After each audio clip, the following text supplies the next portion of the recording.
the same platform, and your CI gets that integrated. Your CD, which is a continuous deployment, takes your CI to the server, which in this case is Kubernetes.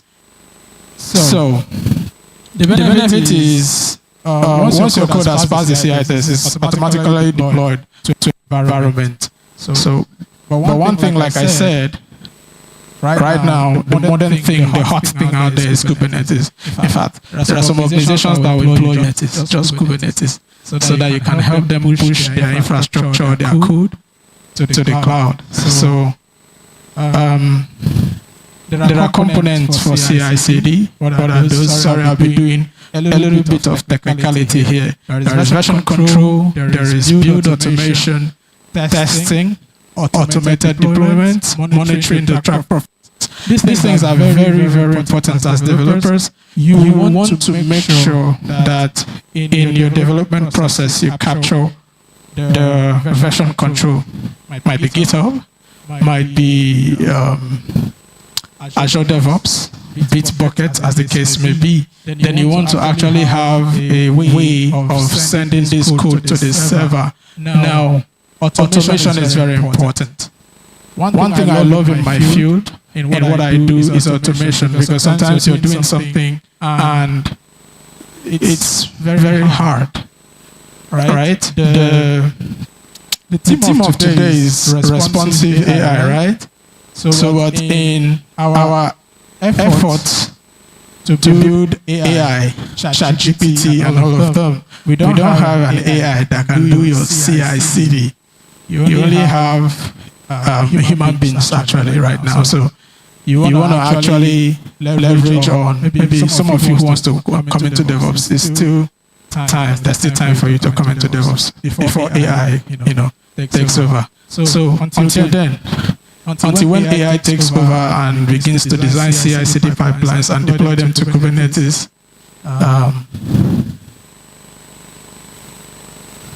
Okay, so advantages of Kubernetes is the scalability, the multi-cloud, and container orchestration.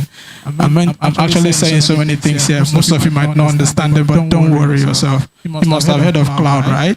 Right now, this presentation given here is, I did it in my house, right? And it's in my PC. I didn't call my PC, but I sent it over to them here, and they're presenting it.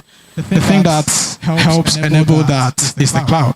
So there are servers out there in data centers that help you easily synchronize things. Google has that. So what I'm using is Google Slide. So all this is more like trying to give you that idea of what a cloud is. So imagine that, and imagine Kubernetes, a deployment platform in the cloud.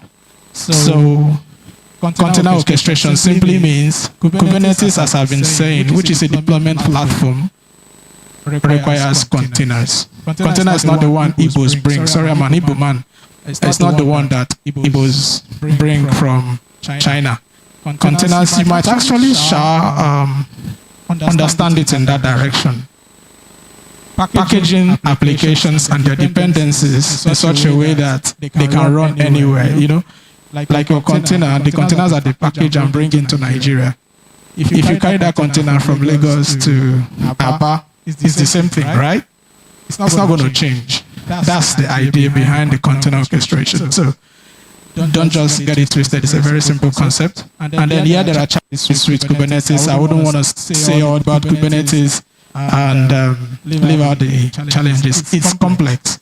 And the consistency that the environment is something that you need to be, how will I put it? You need to be consistent. There are actually certifications that you can follow through to get to a high level of understanding of Kubernetes.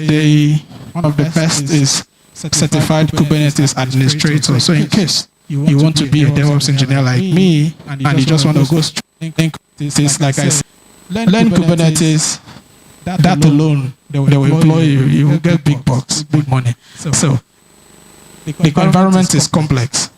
It's not something you just wake up and know how it works, but you need to follow through a learning process. If you're somebody that loves to learn like me, I love to learn, you're going to understand Kubernetes. So, the next, now this is the main important part of this presentation, architecting. If you're a DevOps engineer currently, I do advise that you tilt towards designing, system design, and architecture, because right now, so many companies are looking for people who will deploy their applications in the cloud. Many companies are on-prem. There are some teams I'm working with, right? And if you see their system, you shout. So the design principles in Kubernetes, when designing CI/CD pipelines, the flexibility and modularity is very essential, like I said, to accommodate various environments, whether cloud, on-prem, or hybrid. I have mentioned on-prem. I have mentioned cloud. On-prem simply means that server that people use in hosting their application is in their house, if you want to understand it that way, in their office. So that means that server is on-prem, on-premises. And then hybrid means people are using the one on-prem and your cloud to deploy. So cloud design is something that is very, very important for Kubernetes. That was actually one important thing that Google used while building Kubernetes. I forgot to mention, Google built it. So Google built Kubernetes.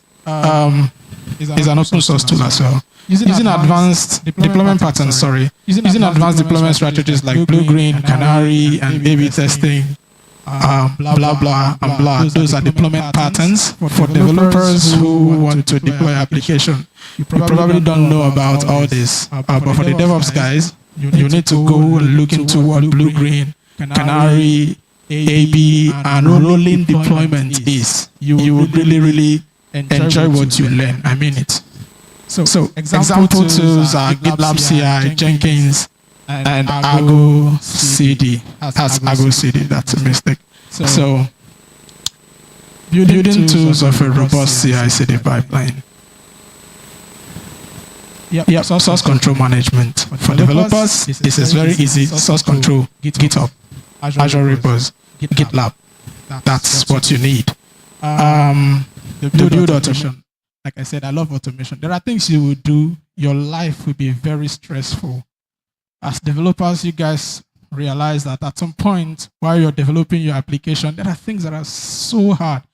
I don't know if you work with something about catching your application or catching things. There is one that you have to always wake up at night to run the code. Maybe you've had DevOps engineers in your companies and you see them, they run deployment at night. Automation helps you solve this.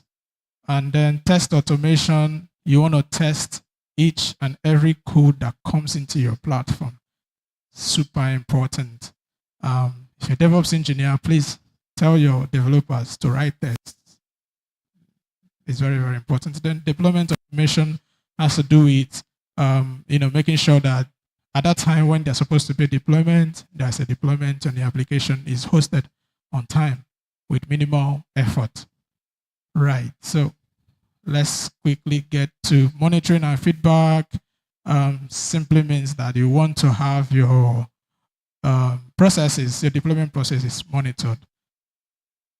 This is essential for DevOps engineers and tech leads. You want to make sure that whatever is happening in your pipeline, you are seeing it. Whatever is happening with your deployment, you are seeing it. That's monitoring. And then you get the feedback of what is actually, are we doing great, right? I'll get to the next part because this is very important for tech leads and managers to be able to understand what is going on with their development and their teams. So key metrics for CI/CD success. What are they? Lead time for changes. Lead time for changes, it measures the speed from code commit to deployable code, right? It's a metric that helps you understand how efficient your code moves through the pipeline, indicating how quickly you can respond to new features or bug fixes. So as a manager, you want to know your lead time. And then you want to also know if your developers are actually pushing changes what time is it taking for them to push that change, and when does it get to the server. So the next thing you want to also know is your deployment frequency. How often are we deploying? At some point in my company right now, we're building, and they say, no, we'll not continue building. We're going to start deploying. So for every 2 weeks, what you Scrum Masters, what we call it is what? Sprint. In every sprint, 2 weeks, we will deploy. Every sprint we deploy. That's deployment frequency. How often do you deploy? So as a tech lead, as a manager, as a DevOps engineer, this metrics is very important. And you can actually get them with some tools like Azure DevOps. And then you have the change failure rate. The change you are introducing, developers, you like building features. You build feature, you push it in, right? It did fail. I remember one of our developers, he was building something about Kafka, and he was failing. That is change failure rate. How often does the features shipped fail? So the next thing you also want to know is the mean time to recovery, MTTR, when there is a failure.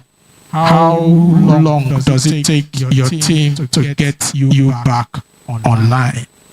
Very, very important. Now, there are other things.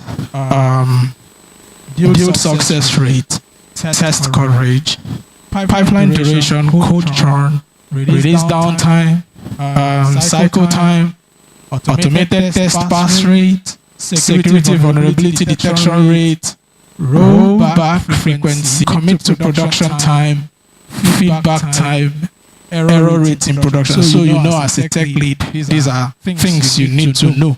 When you get back today, just get a hold of these metrics. Use them to know how your team is doing. I tell you, if you know these things, see how your teams are doing, you will be happy that you attended to this DevFest. Trust me. So, tools for effective CI/CD pipeline. Quickly, I would say most of you would know is there are several tools in Kubernetes. There is Rancher. You can see Rancher Fleet. Many of you might not know these tools, but these tools here are very important. They are new, especially Rancher. Rancher helps you build a lot of Kubernetes clusters. That's what I will tell you. So instead of spinning one Kubernetes cluster, you spin up many Kubernetes clusters. So you'll be like a headsman having so many ships. That's why I call it Rancher, like the ranching keyword. They have cattle. We actually have cattle in Rancher. Then fleet, we have a fleet. Fleet is your CI/CD process using deploying to your Rancher cluster. So there is Customize, there is Flux, there is Helm, all this gibberish. All these tools I'm mentioning probably are sounding gibberish in your ear. Don't worry. Developers, you would not really stress yourself with it, but DevOps engineers, this is very important for you to know.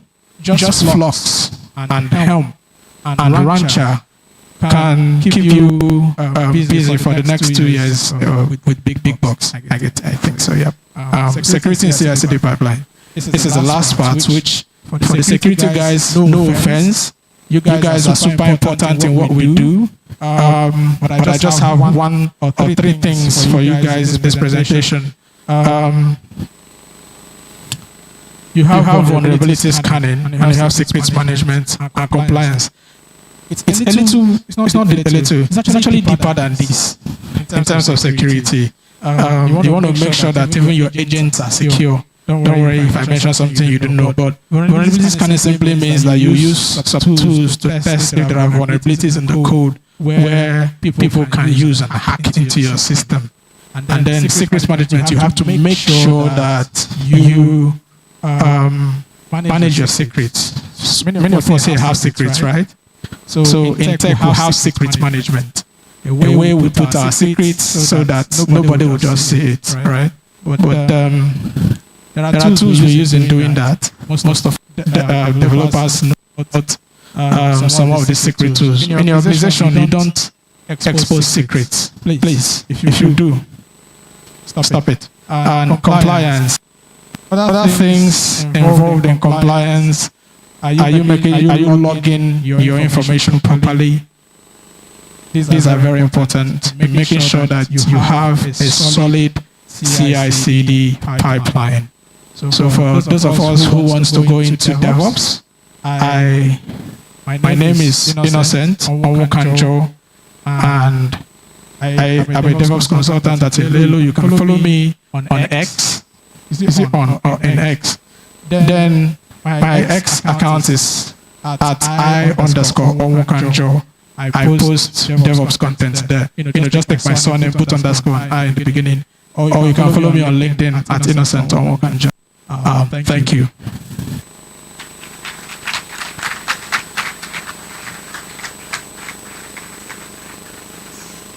I don't know.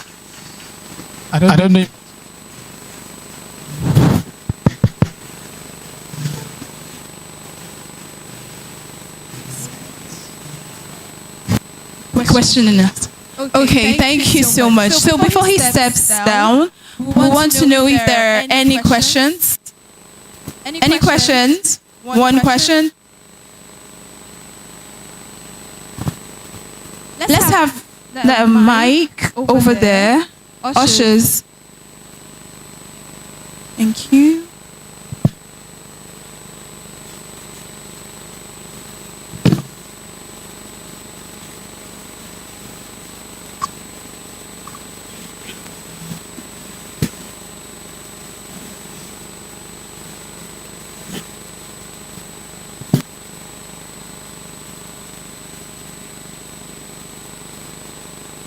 Okay, please introduce yourself to your question.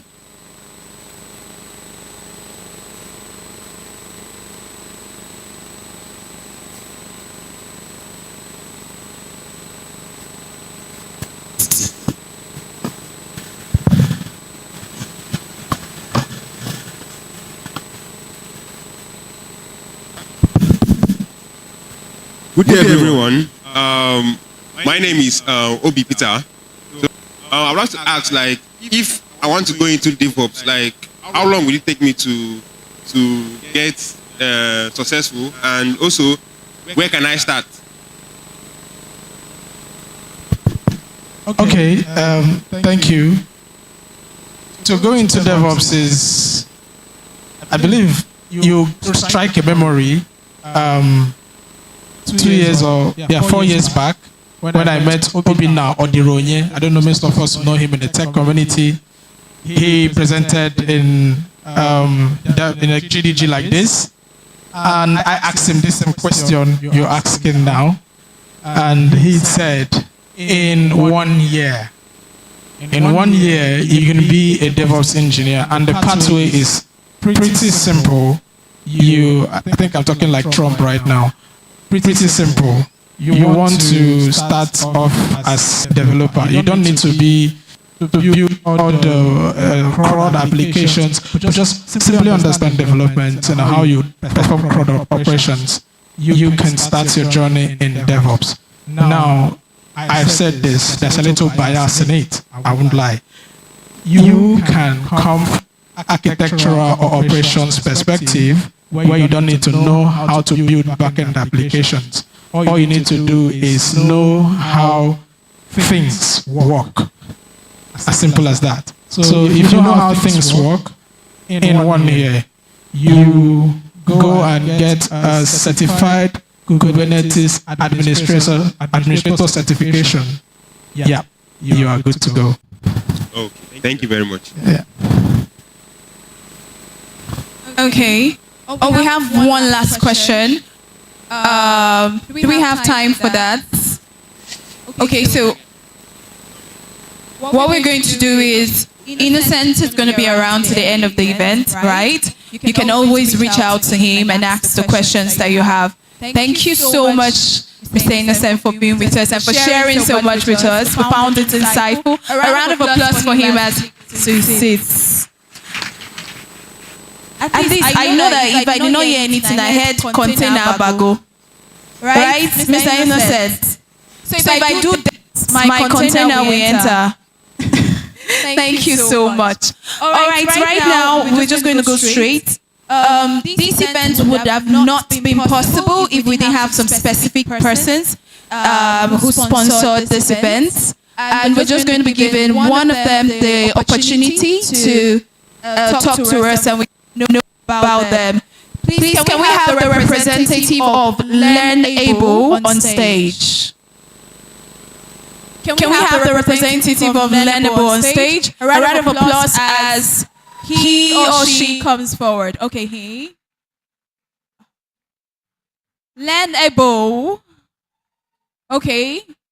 A round of applause as they come forward. Please do not stop until they get here. Thank you.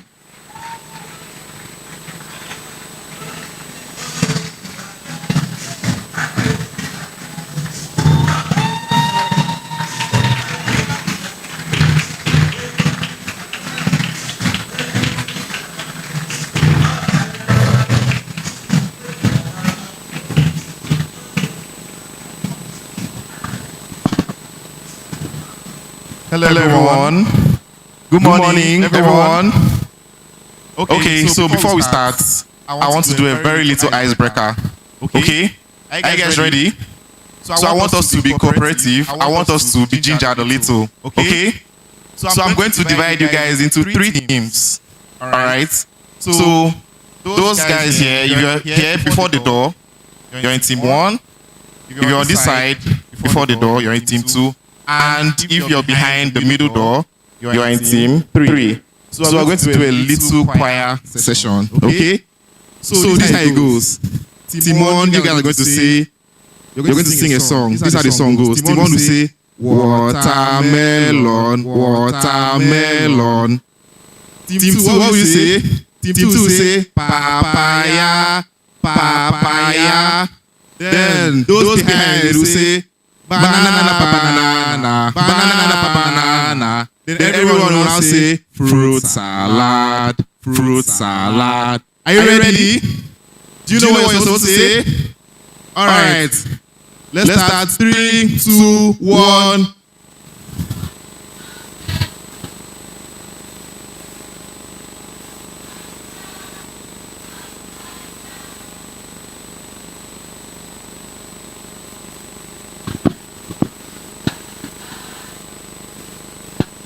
Okay, let's take it one more time with more ginger, with more ginger. Are we ready?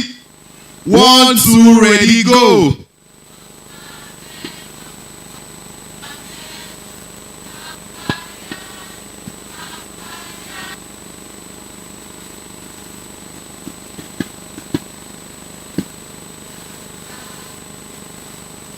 Please clap for yourself. Clap for yourself. You guys are amazing. You guys are amazing. So here for the business.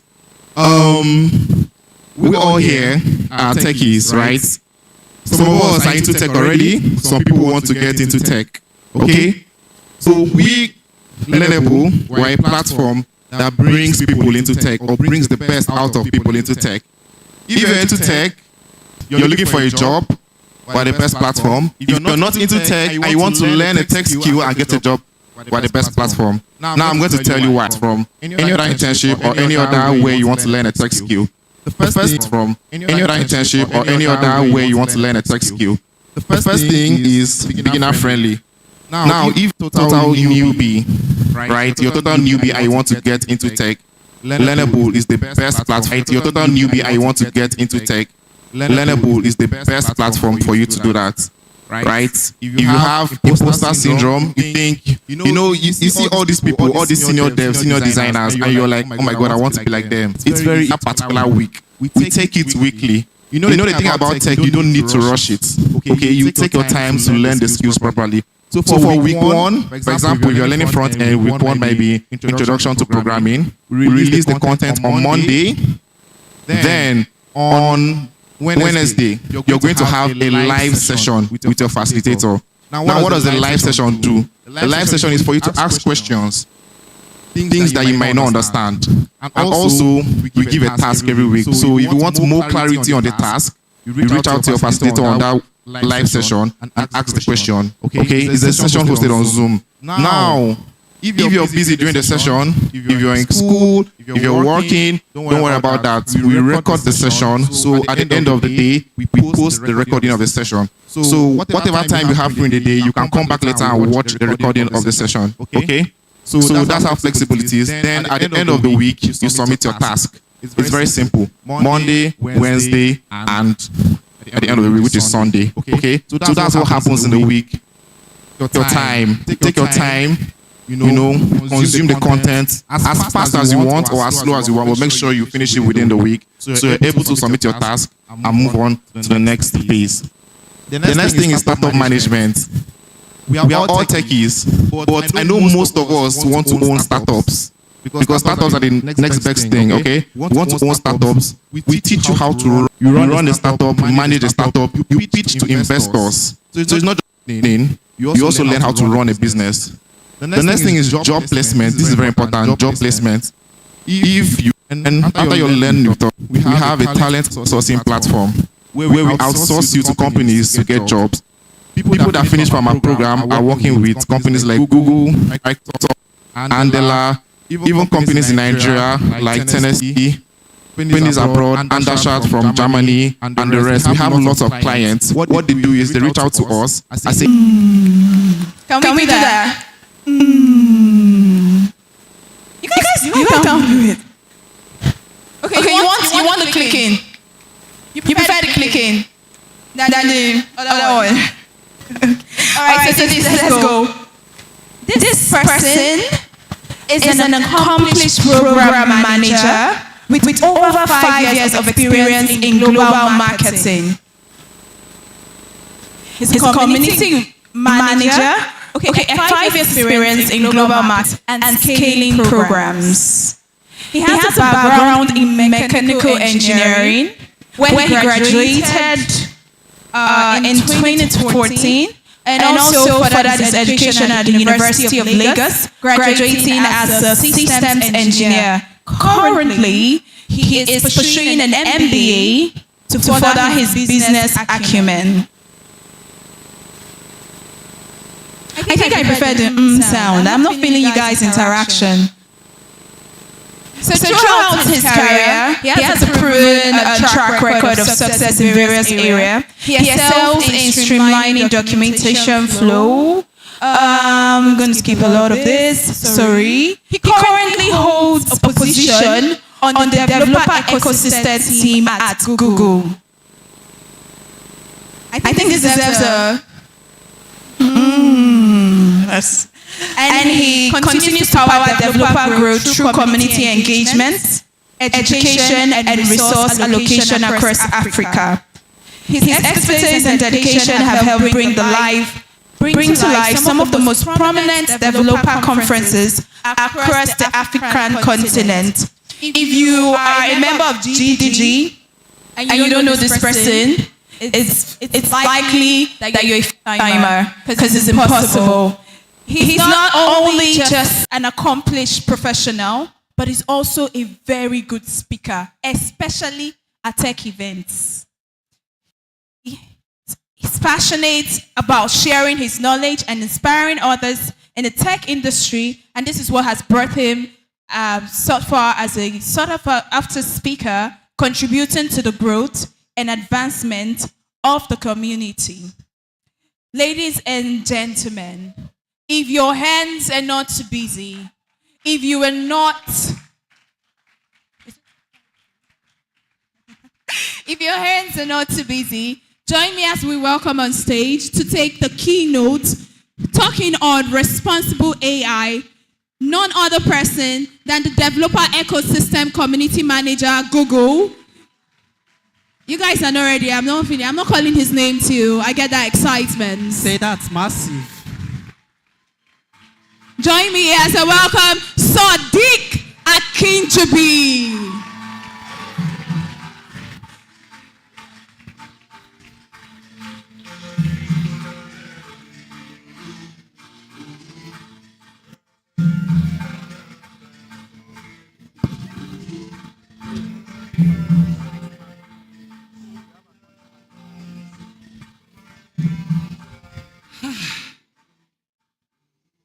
Wow, I'm shy.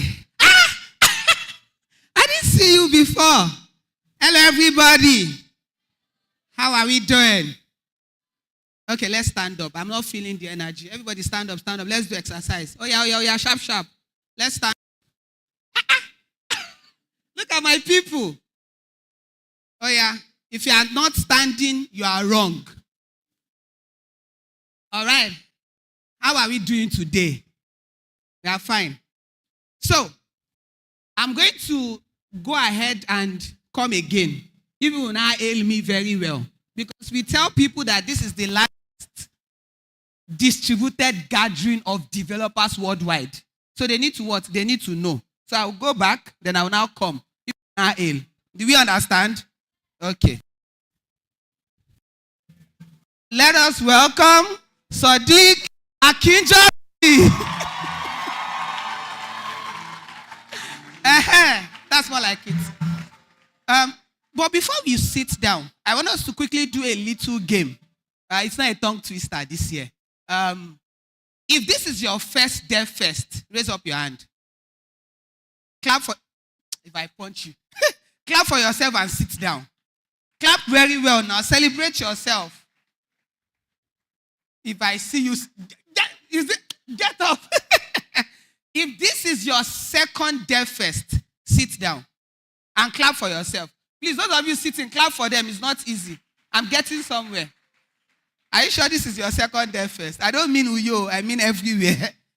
If this is your third DevFest, clap for yourself and sit down. I'm looking at where we are going. If this is your fourth DevFest, clap for yourself and sit down. Do we still have anybody standing? Okay. If this is your fifth DevFest ever, clap for yourself and sit down. Okay, somebody sat down at the back. If this is your sixth DevFest ever, sit down. Okay. Do you have anybody standing? If you are still standing, shout, yay. So if you've attended at least 10 DevFest, raise up your hand. I have a gift for you. Apart from my friends, I beg all of you get out. Do we have anybody that has done 10? Okay. The reason why I was asking is, dear, DevFest turned 15. I think that deserves a round of applause. And if this is your first time of attending, please, congratulations. You have joined an amazing global community. Over the years, friendships have been formed, relationship has been formed, people have built products, people have showcased. There was a time when, we were just gisting yesterday night, there was a time when DevFest was just in, that time I was not even there, Ibom Library. Was anybody there in those days? Okay, some people were there. And now, look at what we have here. An amazing community where you can meet people. In fact, some people have met their wife in this DevFest that we are doing. True or false? Will some of you meet flow? Anybody? Okay, I see some man. You know, there was TensorFlow. If you've read that paper, attention is all you need. Let me see your hands up. Anybody? Attention is, it's like only the people at the front are the people I should be facing. No. The people at the back, they are not here. Oh, the stuff is not working. So what generative AI does is, generative AI, what I had done is I'd put a map of the progress Google has made over the years from TensorFlow.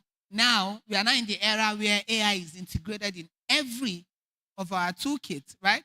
From, if you're doing Firebase, if you've heard of Firebase GenKit before, let me see your hand. There are a few other things that AI has now started entering into. But with great power comes what? Meaning that you have to think about, how do you ensure that people's data, you are using it the right way? How do you ensure that the right information is getting to where it needs to get to? So what generative AI does is, it gives us those wonderful experiences, and it comes with what? Many risks. And that is where we have the secure AI framework. How can we mitigate those risks such that we are building what? Responsibly. And what SAIF has done is it has that layered security for the AI ecosystem. I know we can apply AI anywhere, whether you are running a transport system like Bolt or Uber, or you are selling rice, like you are busy, wherever you are doing, you can apply AI in it. Maybe trying to guess what times your many customers are coming in. How can you use that? So the AI stack it starts from the data to the model to the infrastructure and to the end application that the user will use.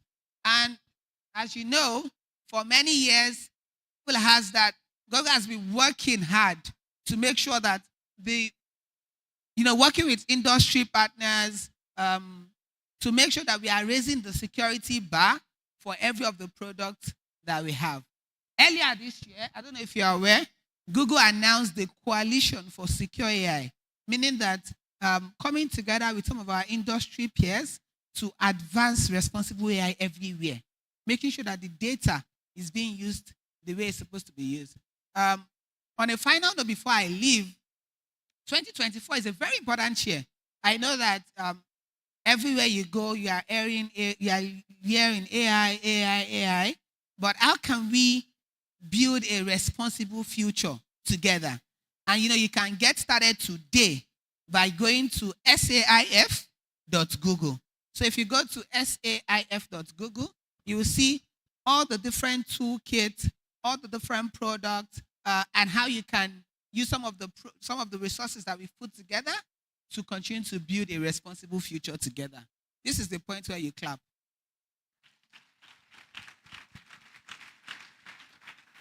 Oh. So before I go, I have 2 GitHub pins to give out. If you want it, raise your hand. I said 2, not okay. What do we use as a? So who wants to summarize my talk for me? 1 male and 1 female. First to get here. First to get here. I'm not going to call you because I can't see. Nobody is coming. Looks like I'll just go and give my friends. Going 1. You come here now. Going 2. Going 3. Okay. Be like say no go. Don't use any word that I have said though. Thank you very much, Mr. Sadiq. I think that's the name. Your presentation went well. And from what I get, you were talking about responsible AI. And I think what got to me was the point where you said that what sector we're building on, that we should mind the way we use our data. And I'm always very careful when I want to maybe run a few things with AI. I feel like, am I selling out my ideas sometimes, especially if I'm working with ideas? Am I selling out myself? Who is at the other end? I feel now that you talking about being responsible with the data that are collected. I feel like if you were to own a particular AI application, I would work with that. Thank you very much. Please, a round of applause for her. Good morning, everyone. My name is Ukeme Edet, and to summarize the amazing talk by Sadiq over here, basically what he said is that in this year, 2024, it's a revolutionary technology, but then we have to be careful with the way that we make use of the technology. So in making use of that technology, we usually make use of a large amount of data, and we have to be careful on the way we use this data, because some of the ways to use this data is unethical. And in order for you to learn the proper ways of using the data, you have Google over here with its safe AI, secure AI guidelines framework that you can make use of to use AI responsibly. Thank you. Thank you very much. I think you can do better than that. It's not easy to come here and come and talk. All right. So I'll be around today. Please say hi. Let's have some time to chat. And looking forward to all the different products that you are going to build over the next gazillion years on this. Thank you, everybody.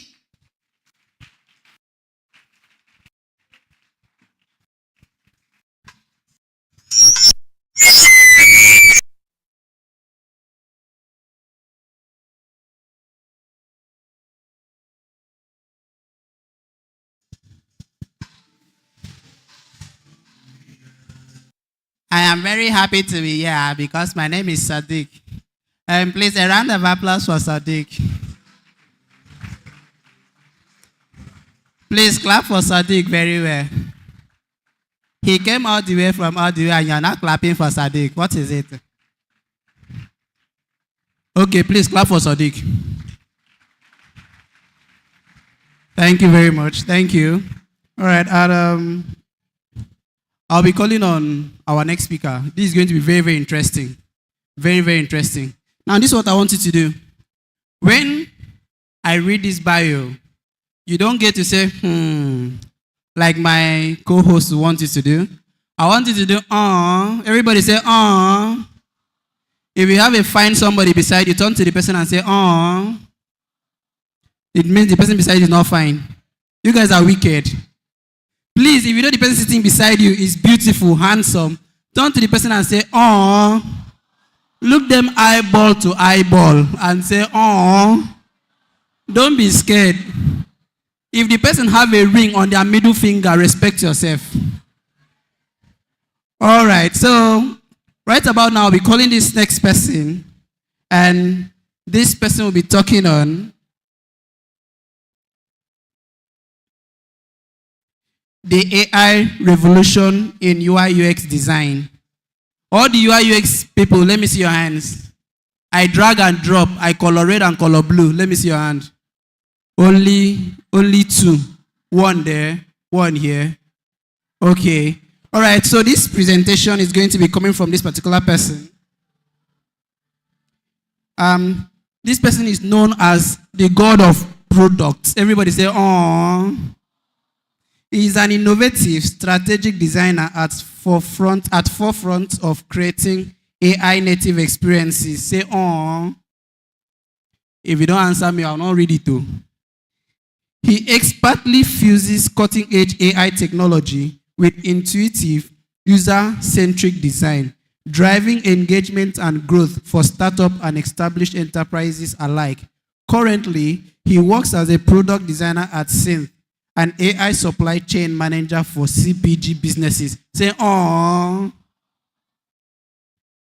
As AI continues to reshape the tech landscape, Augustine remains a key feature, leading the charge in creating digital experiences that are not only intelligent but profoundly usable and impactful. Say, Now, if your hands are not busy, why not clap for Augustine as he comes here and tell us a thing about AI in UI UX design? Please clap for him.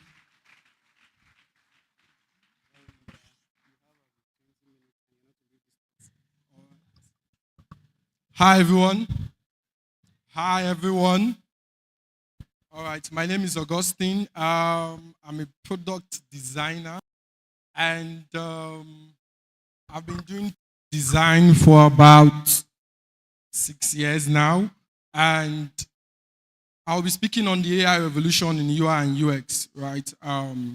Yeah, we can pull up the slide.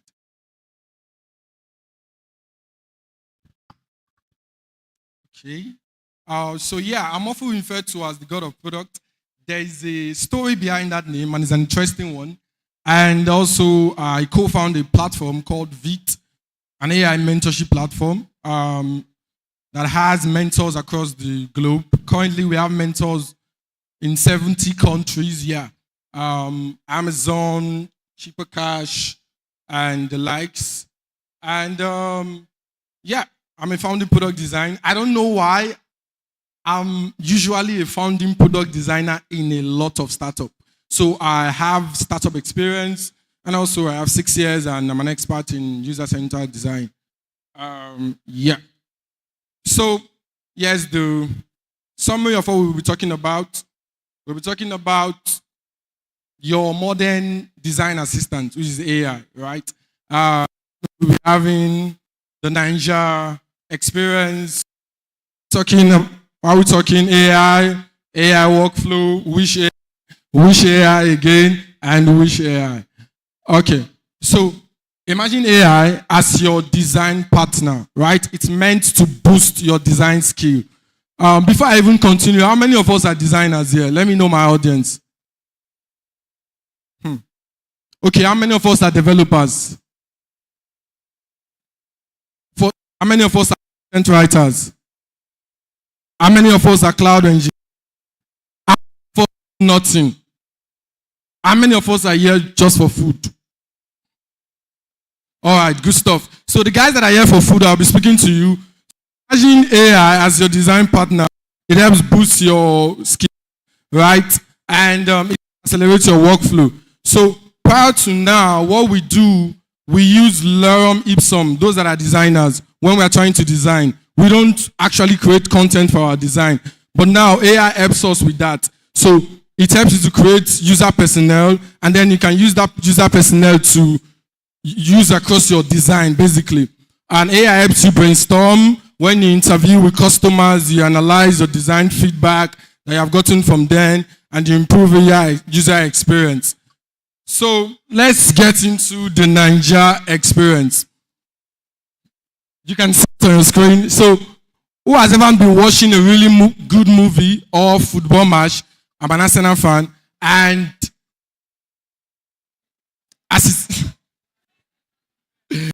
and just as it gets exciting, NEPA takes the light. Let me see your hand up.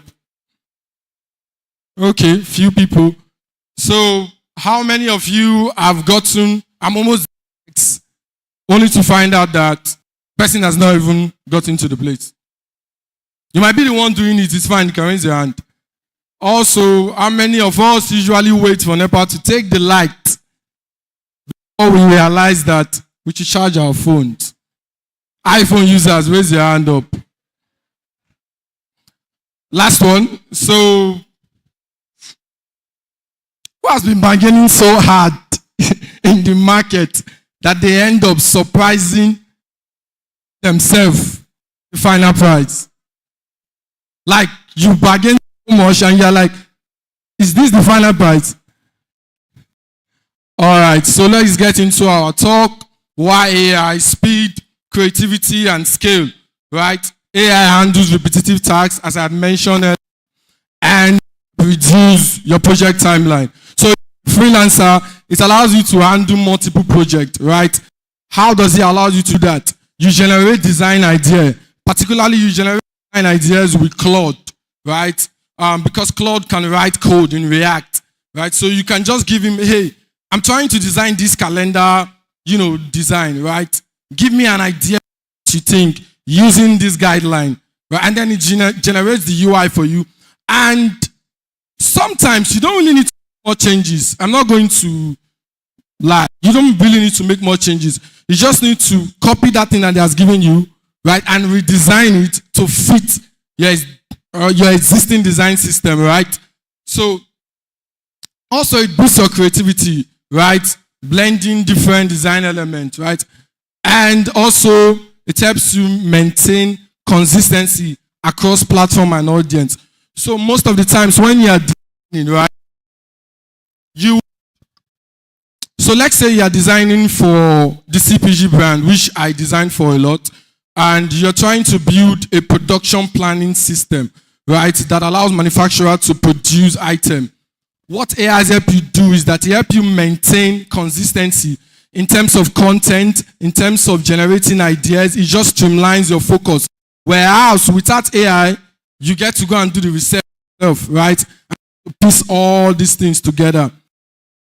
This is the new workflow, right? This is the new design workflow, right? It's called the AI workflow, from idea generation, prototyping, iteration, production, and optimization, right? Ideation, you use AI to generate ideas, right? And also you use AI to create prototype. You use AI to, create rapid mock-up and design and wireframe. One of the AI tools you can use for this is called Loom, right? Loom AI helps you to do that. And also AI helps you to prepare your design before you send it off to dev. Which AI, the intelligent design tools you can use for UI UX, you can use Figma, which most of us use. You can use Sketch as well. Then for content, you can use GPT, you can use Gemini, right? You can use Claude, you can use Perplexity. Also, you can use Midjourney for image generation. There's no need to worry about, I can't find African image online. There's no need to download it from Shutterstock. just get onto the Midjourney Discord and you can generate image from there. Also for videos, you can use Runway. For websites, you can use Framer.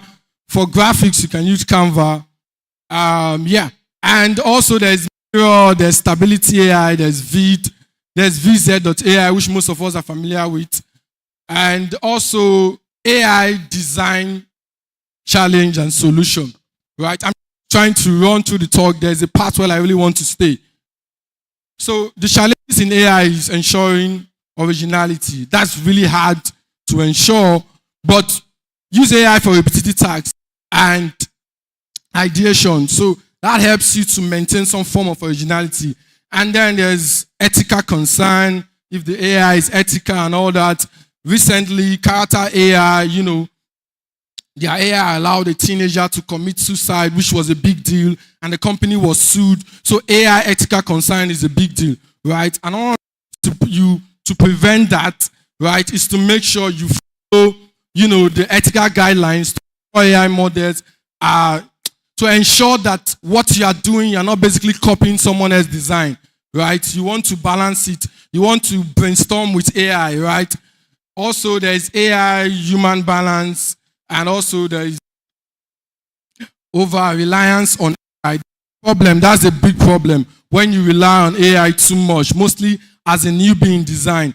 It's good to use AI, but you need to have a way to think and be creative without AI. So the key summary of this talk is AI enhance your creativity, not replacing it, right? Say with me, AI is not replacing me. Say AI is not replacing me. And this is not to massage your ego. Trust me, I don't like massaging people's ego. This is telling you the truth, right? That AI allows you to speed up your workflow, take on multiple clients, deliver job faster. Currently, what I do, when you give me a feedback on Figma, I copy it, I paste it on ChatGPT. And then it tells me what to do. That's very quick, right? So my boss will be like, this. And I'm like, okay. Then I would go to ChatGPT. It will help me to analyze the feedback that has been given, create solution for me, and then I'll be able to pick some of the solution and add to it. There's a part where I add to it. And then I said, hey, I'm done. And like, oh, fast. No, it's AI. It's helping increasing my workflow. And I take on like multiple projects at the same time because I can do it with the help of AI. Also, there's just going through the key takeaway. There's get personalization and scale through data-driven design, human oversight, ensuring originality and ethics, staying ahead of the trend, and AI capability, right? So this is the end of the talk, right? But this is not the end of, this is the end of the slide, but not the end of the talk, rather. So I would want us to, thank you, I would want us to see AI as something that is not a threat, right? And let me tell you how, as a designer, how your new workflow should be. You get a PROD. First, you get a PROD. If you are like me, I generate PROD with Notion AI or ChatGPT. You get your PROD. You move it to Claude, right? And when you move it to Claude, you tell him to generate UI for these designs, right? And then when he generates that UI, right, offer service Passionate and dedicated. Sorry, you're going to ensures better software quality and then team efficiency. So we have following agenda for today. The traditional gap. Normally, there's this separation between developers and. Okay, before I go into this, do we have developers in the house? If you're a software developer, can I see your hands? All right. Is there any quality assurance engineer in the house? If you're a quality assurance engineer, can I see your hands? Nobody. So I'm the only person. All right. Okay, so this talk is not only for what you want to do is you're going to provide a communication channels for them to discuss, right? There's daily stand-ups, there's shared documentation, okay, share, right? Including some of them, we add product managers to it to know what you are currently doing. And then there's regular feedback sessions because you have provided a channel for this, and then there will be discussions, there will be feedbacks. There are tools for collaboration also. And my company, we use Jira, right? If you catch a bugs are clickable and the routes are clickable and the routing to the right page, you need to make sure that routing to the right page. You need to make sure that all is unsafe. So that is our work as unsafe. So that is our work as a QA engineer. Okay, so we need to bridge that gap now. So let's say on Monday we are going to resume our work. When you go back to your companies, I'd like you to, pick one thing that I have discussed here with you today, right? Maybe when you report a bug, instead of just putting it on Jira and assigning it to a developer, you can decide to share a screen with a developer, right? Once you go to Jira to screen with a developer, it will take about 2 to 3 minutes for the person to understand better what you're saying. Okay? English is not So the thing is, where I work, as I'm a product manager, and we do not see the need to have a QA person because, well, sometimes I have to do the work of the QA person. So it will be wonderful to do the work of the QA person. So it will be wonderful that we do not have a lot of QA people here on the, in this event, and it will be wonderful to share. It will be wonderful to share that. So this other question of what's the difference between the product and quality assurance, what's the difference, right? So I'm going to say that, like I said, QA, our work, like from the name quality assurance. QA, our work, like from the name quality assurance. We are out there for quality. We are all about quality software. We want what are pushing to your users, your customers, right? They meet their requirements. It covers their customers, right? They meet their requirements. It covers their needs. They do, and they enjoy a good customer experience, right? So we are constantly testing your product, your software, right? To make sure that it is excellent, to make sure that they are free from bugs, right? So that is the work of QA basically. But as a product manager, because we have what they do is they're the ones. Any other question? Okay.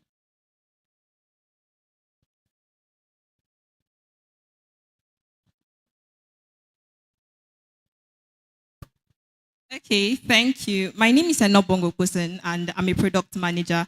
So I also want to ask, what are the exact tools you use for testing? Like, what software do you use for testing? Okay. For quality assurance, you can actually test manually, right? Let's say you have a website, a web application, whatever, right? You can decide if maybe you can download it, you can go to the website. If you want to test the login address to it, depending on the requirements, and then you check if you can log in, right? So that's what we call, and then you check if you can log in, right? So that's what we call manual testing. You do it manually, basically the way you just go to, create an account, stuff like that. You just do it that way. And then the second way, we have automation testing, right? So for automation testing, we have different tools. 5 guys. And I beg you to come outside, green. I have one.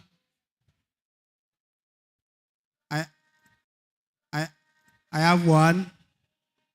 Need 4 more guys. All right, I have 2. Come on, don't be shy. You don't need to take permission. Just come.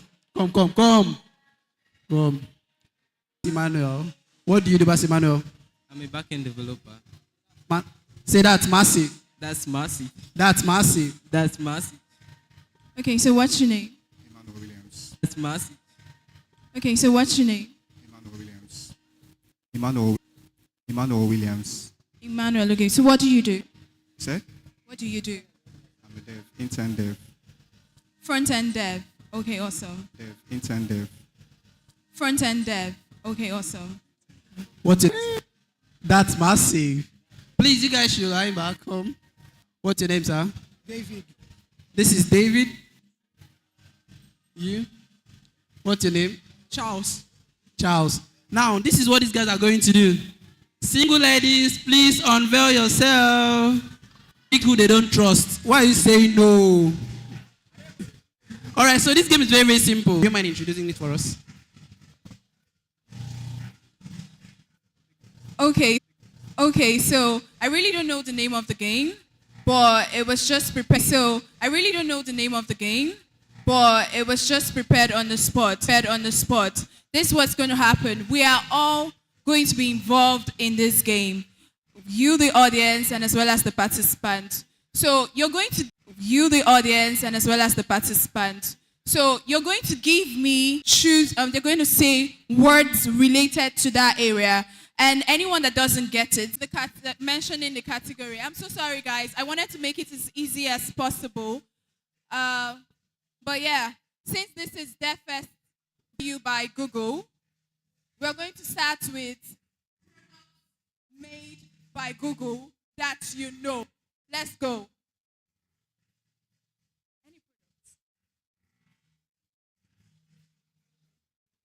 Wait. We cannot have our first contestants being like that. Please, we cannot have our first contestant. Okay. Let's give them like 5 minutes. All right, this so is like expo phase. This is what is going to happen. We are still going to keep that Google product, but give me another category. Let me show them an example. Okay. Next category. Names of girls. Blessing, for instance, and you pass the mic across. Do you understand now? Google product. Do you know Google products? You know Google products now. All right. So ladies and gentlemen, products now. All right. So ladies and gentlemen, we don't start. If they fail, going to do, I will say, if it is a sister, I will say my sister. If it is a sister, I will say my sister. What is it? What are you supposed to reply? I'm not hearing you. My sister, what is it? You reply me very well, oh. I may say other things that you may likely know. So please reply also that it can be lively.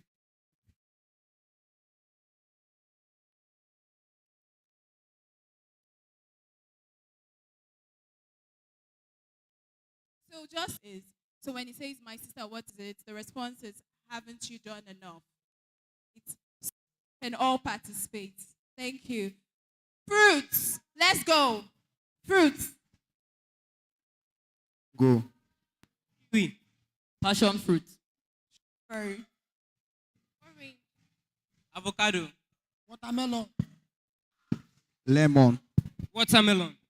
Calm down. I heard watermelon the first time. Grape. Someone said watermelon. He said watermelon. Yeah. Okay, now no one. See, old Roger is dead and gone. All right, the next category. Next category, please. Audience. Tech skills. 1, 2. Text that you know. Tech skills that you know. Start. Technical writing. AI authentic. What did you say? Nana, wow, my brother, what is it? Please. Name of boys. Let's go. Name of boys that you know.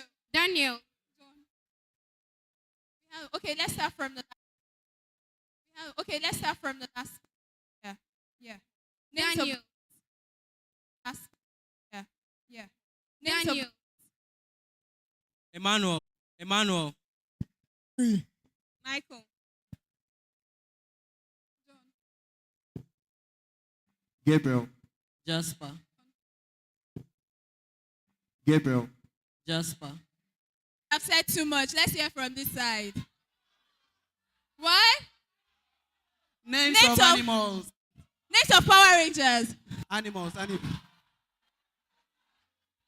Names of animals that you know. Let's Wait, where do we stop? Yes. Goat.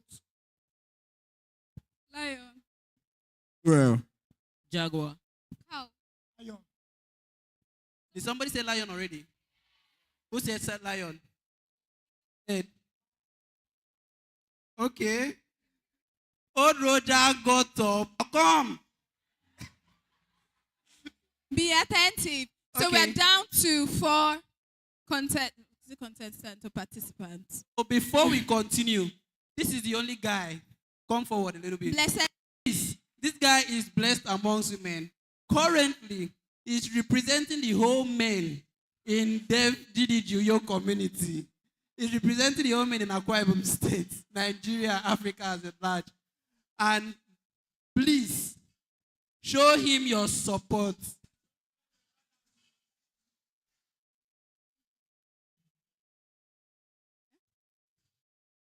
All right. So next category.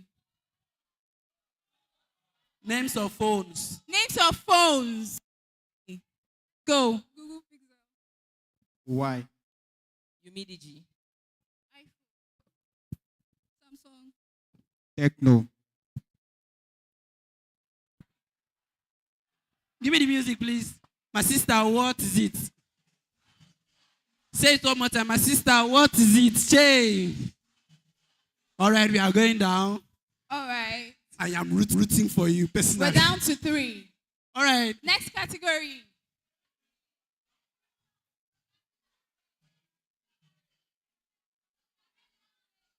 One bold person, come and tell me, yeah. One person should just come. One bold person, come and tell me.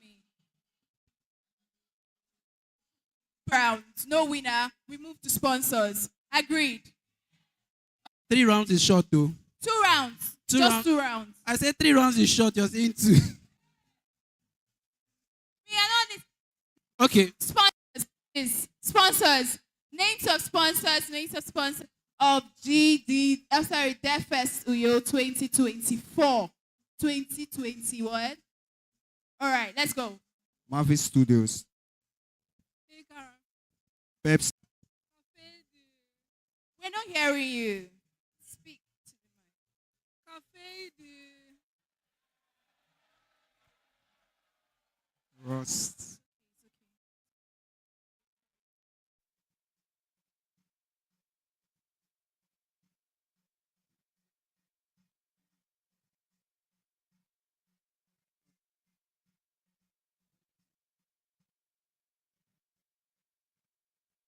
And please,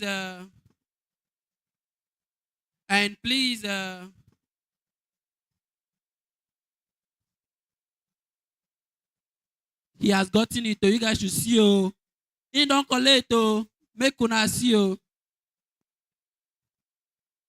For the lady, the girl that was here with him, that made it to the final. For the lady, the girl that was here with him, that made it to the final stage.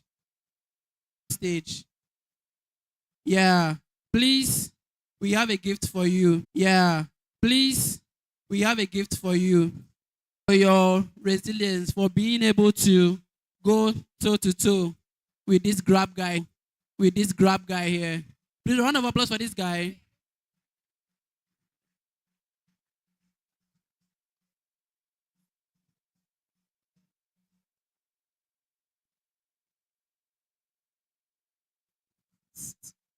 Okay. Mfano Bong Umadia once again, guys. A round of applause for her. Hi, everybody. I'm going to sit down. Hello, everybody. Okay. I'm going to sit down. Hello, everybody. Okay. So it's time for our developer and designer productivity fireside, and we'll be having amazing human beings up here on stage to share knowledge with you. So, you guys, my name is Ibukun Adedeji, and I'm a product leader just like Mfonobong. We're the best place to learn design in Africa. It's really nice to meet you all, and I'm super. Yeah. Good day, everyone. Yeah. Good day, everyone. It's my pleasure to be here. My name is David Anibo, a software engineer.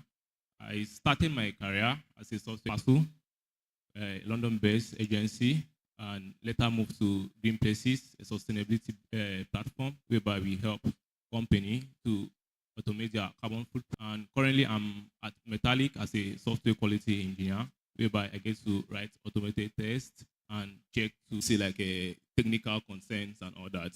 Yeah, let's see this in a scenario whereby, for example, now, yeah, a designer comes up with a design, and I'm a developer. Yeah, I'm to implement this feature, but I can't just into coding. And we get to plan, we get to involve the whole development team to know the steps we are to take. This is like kind of like the basic approach of it, like the planning, like the basic approach of it, like the planning phase. And the next phase here is the implementation phase, whereby the actual code, for example, we follow like an agile process, whereby we have, whereby we have like 2 weeks for sprint, whereby 2 weeks for sprint, whereby we get to develop, we get to plan, we get to develop, we get to plan, we get to like raise any concern. So yeah, and it depends on like the kind of like methodology the company follows, because we follow like a 2 weeks sprint planning process. Okay, thank you. I'll get back to you again. Thank you.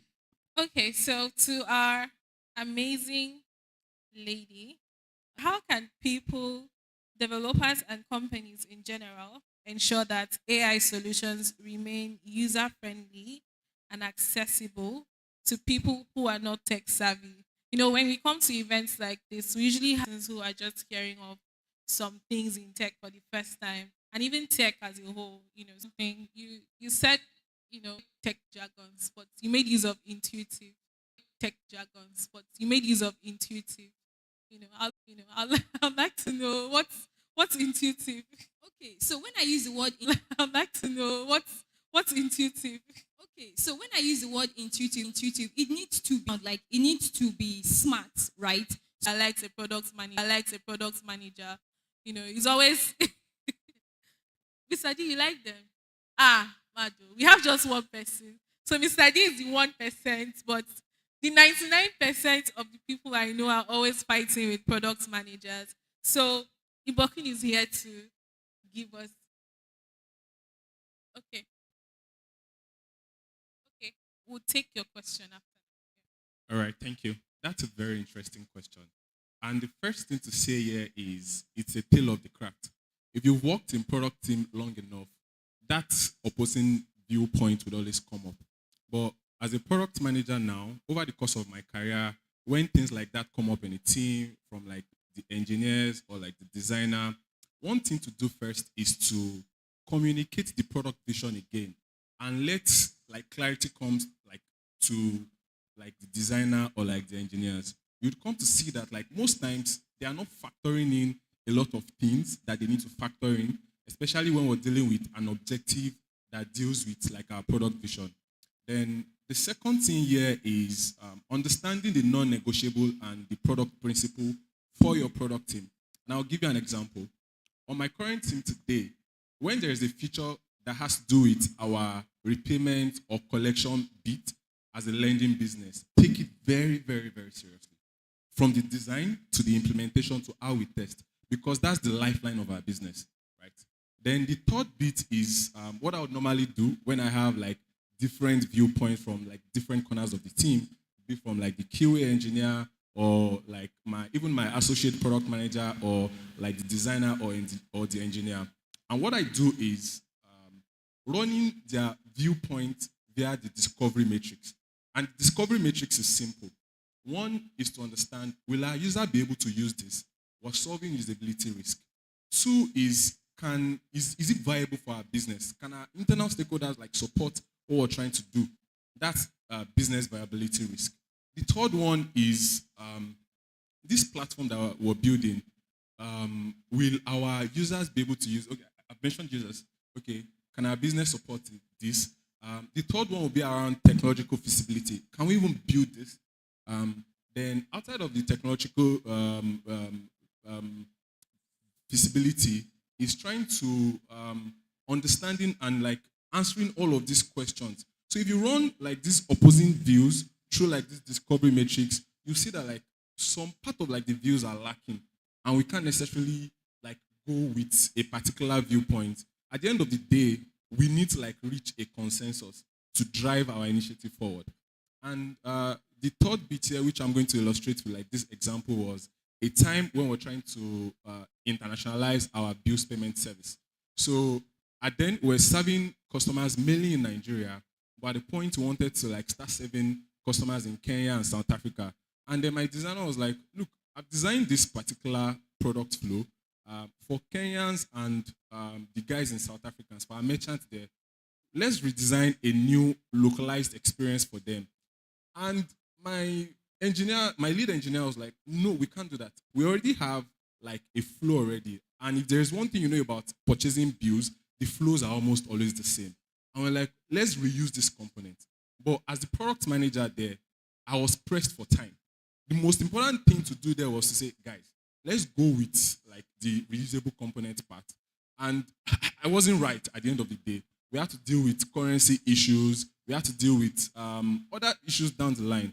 But it is just for us to like know that like there are different like product principles to put in place, understanding your non-negotiables as a product team, and also solving for all of these risks that I've mentioned. Thank you. Thank you. So I have a follow-up question to that.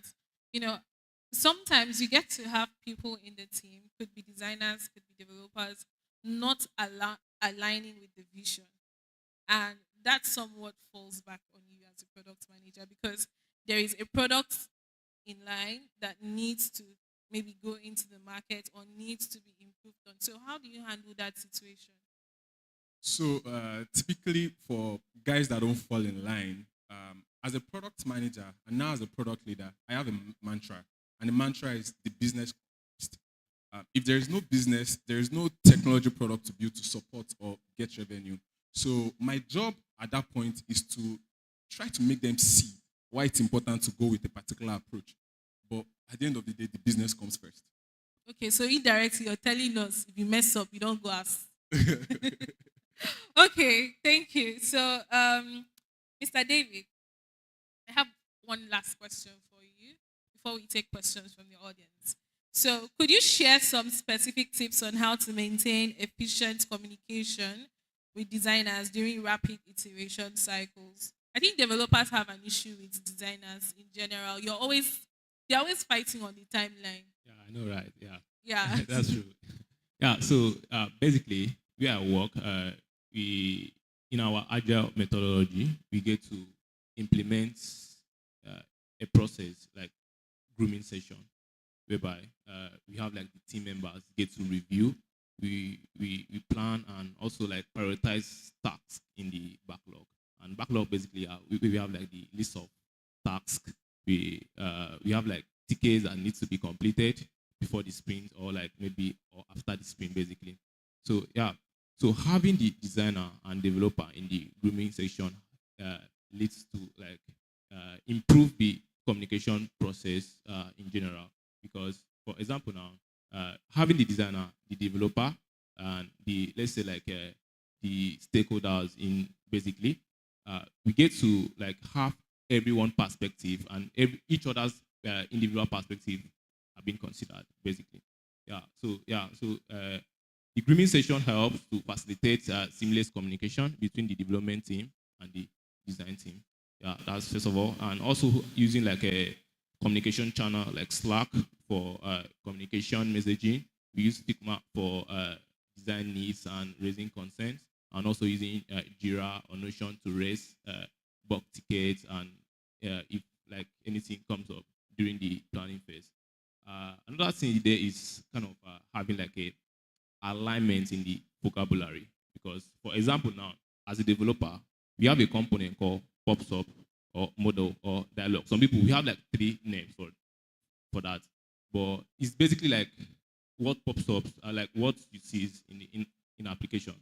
So like having like a clear alignment in these terms just to avoid misunderstanding during the development process helps a lot, because some people calls it pops up, some calls it dialogue, and so having like when they are designing like the design terminology and like the technical concern just like having like a basic common ground for everyone to understand and like to know the process to follow.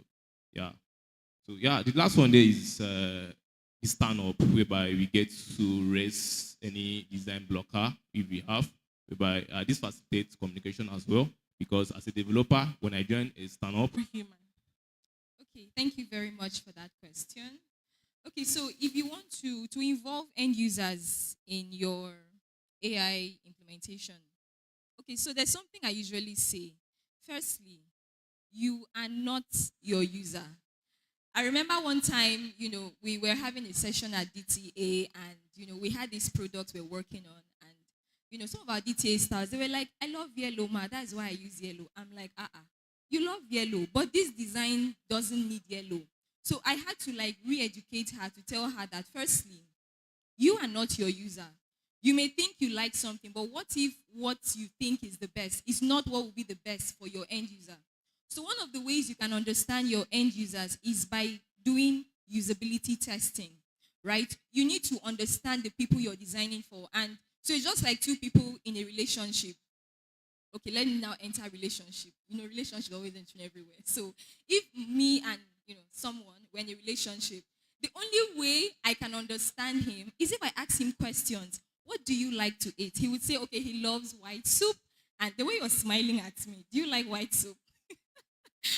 So he could say he loves white soup. So I would say, okay, I love fried rice and all that. So now we understand each other. When I understand him, understand his perspective, then I can be a better, maybe girlfriend or wife or whatever, right? So now, when it comes to the AI systems as well, you need to understand the people you're designing for. And how can you understand them? Conducting user interviews, conducting usability testing, asking them the questions that are pertinent to, I'm not speaking big grammar, pertinent. Yes, ma'am. Yeah, asking them questions that is in line with whatever you're designing for at the end of the day. You need to ask them these questions, right? If you're designing for people who are in the younger generation, like Gen Zs and the millennials, we love things that look exciting. So you need to understand us so you can design for us. Another thing is conducting A and B testing. So you can have two different design ideas. Okay, this is flow 1, this is flow 2.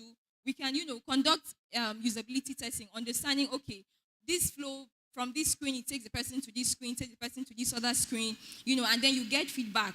Because at the end of the day, if you don't get the feedback you need, how can you design for these people? So to answer the question summarily, if you want to design for your end users, you need to understand them well. And the best way to do that is by conducting user testing, usability testings, user interviews, and voila. Thank you. Thank you, Ma. Thank you. So one last question for Ibukun, and we take one question from Mr. D. So what strategies do you use to uncover fundamental needs of users in emerging markets, especially when standard data may be unavailable or unreliable? Thank you for the question, and that's a very good one. You see, for emerging markets, we're plagued with different constraints and limitations. One is energy, internet access, connectivity. So when you're designing for like emerging market and you're trying to like uncover like the fundamental needs, one for me would be to leverage internal data. And one prime example for me was when I designed a product, I think about 3 years ago then, I was competing with the likes of MoneyPoint, even Flutterwave at the point. And the product was around collections. At the point we implemented USSD and we had like pay with transfer and all. And USSD was like a very fancy one for like customers. But when I look at my dashboard and I'm seeing like 5 times or even up to 6 times what the TPV, which is the total processing volume for transfers, is what I'm seeing for USSD. And USSD is very fancy. I'm like, this isn't working, right? So one is to leverage internal data to like uncover like fundamental needs. The second will be to consider secondary sources. So today, if you're fortunate enough to work in industries where there are market leaders that run surveys and like publish this report for the public, I think one of those good sources are like things like that. And for example, you have like MoneyPoint publishing like reports, and Piggyverse just released another one, I think 2 weeks ago, where you can like see like the spending like habits, how people earn, what they save, what they buy, their like the demographics. Like these are like data like for you to like leverage. Second, then I think another one would be getting local like ambassadors, or what I'll call direct sales agents now. This is like very unpopular, but it gives you the best result.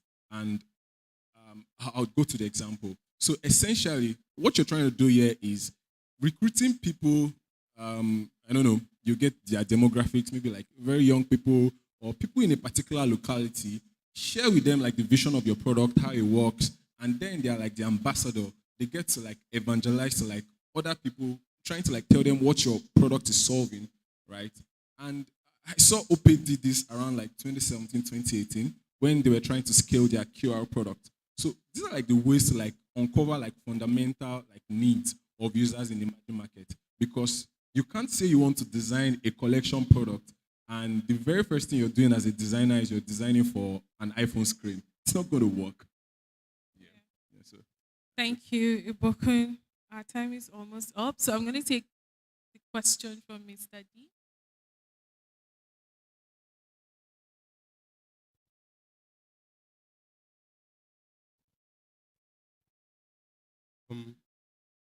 Good afternoon, everybody. I just have one question for the people on the fireside chat, and everybody can answer that. So we can clearly see the discussion about developer designer, and Fon mentioned that there has been war between developers and designers. And I guess technically you guys are not part of that war, because you have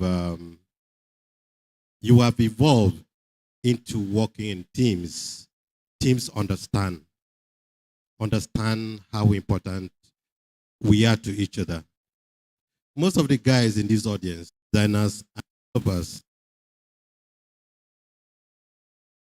fighting each other. I would like you to talk about how developers and designers can learn not to fight each other and collaborate instead. So whoever wants to talk should talk about. I'm talking about developers and designers. I know you guys have been talking about a lot about teams, product team, and engineering team. Those guys are they are on another level. Majority of these guys seated here, they don't understand. They are still fighting each other. So please, help us to end the war between developers and designers. Thank you, Mr. D. So I'm going to give our speakers, panelists, 30 seconds each to share their views. Yeah, so basically, from my own perspective, to end the war between designer and developers, so I think the first thing here is to have like a seamless communication to actually know the goals, like the project goals and the business needs before the actual implementation process. Because, for example, now the designer gets to design. I mean, let's say the designer doesn't have like development, more of like the tech aspects when it comes to like the development process. So it's the Figma, we can comment. In Jira, we can drop feedback. So let's say we have like a feedback loop, we can always go through and also like assess the whole design process and the whole development flow. Yeah. Thank you, David. Thank you. I go next. 5 seconds. Okay, 5 seconds. Okay, so the question is, how do developers and designers stop the war? So I would borrow some of the things he has said. Communication is very important. Now, when it comes to communication, you should learn how to talk. You cannot just say, I have done my design, or there's nothing this developer can do about it. You can still try to, massage their ego. Okay, so what do you think about this? Okay, I think we should change X, Y, Z. Right? So communication is very, very important. And learning how to talk. There are people that will just say, me, I say my mind, ho-ha. And this ho-ha is ho-ha. If I put this design, if you say you not develop it, we'll take it to the product manager. Then product manager will start, separating us. So communication is very important and learning how to talk. Another thing is early feedback, right? Getting early feedback. So he said something about Figma, like the comments on the Figma board, right? So that's really important because if you drop the comments early, okay, the developers can drop their feedback and everyone goes home happy at the end of the day. Thank you. Thank you. Thank you very much. I think I like what my fellow panelists what they've said, but just to add to it, we need to evolve from a workflow where when the product manager is done, the designer picks up to design, then developer or the engineer like starts. We need to evolve to a place where the product manager, the designer, and the engineers are all doing product discovery together. Because when we get to a place where we're all trying to like understand the problem together, there is the lower barrier of like miscommunication that I've seen. So we all need to get to a place where our workflow is not more sequential. It's like we're all at the discovery stage and we're all at the delivery stage. That way, we wouldn't have any of this fight. And that ends our fireside session. Thank you, David. Thank you, Chihira. Thank you, Bukun. So it's great sharing the stage with you, and see you.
All right. The girl that's contended with the guy. Please, a round of applause for Yellow Sisi. Clap for her, it's not easy. Here you go, from DevFest. We have given her, make she no go cook pepper soup. Oh. Thank you very much. All right.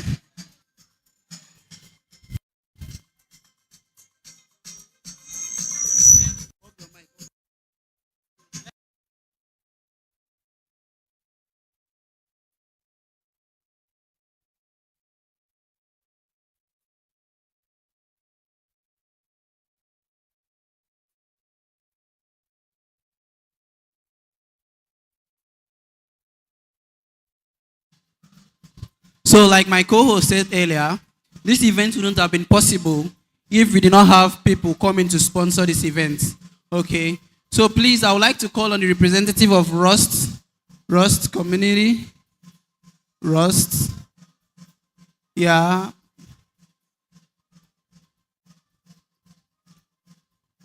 Okay, so Rust is going to come up here and tell us what they are, who they are, and why they are. Please, a representative from Rust.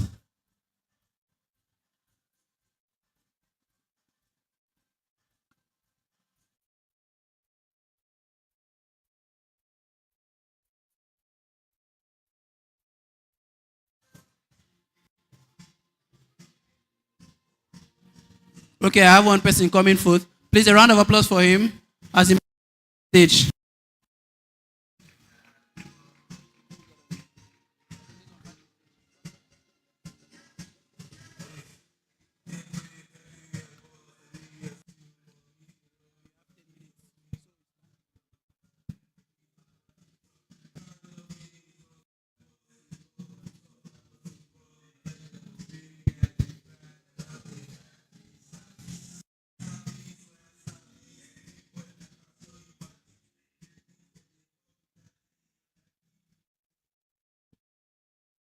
Good afternoon, everyone.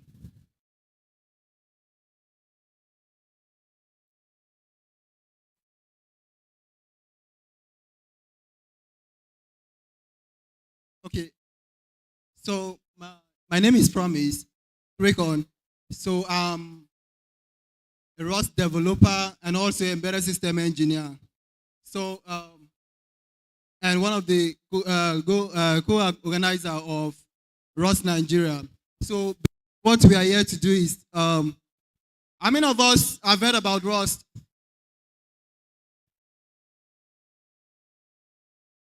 Okay. Okay. How many of us have applied for or are looking for a job like in the last 6 months? I'm a developer, I'm looking for a job. Okay. How many of us have registered for the on-site training, Rust on-site training? Okay.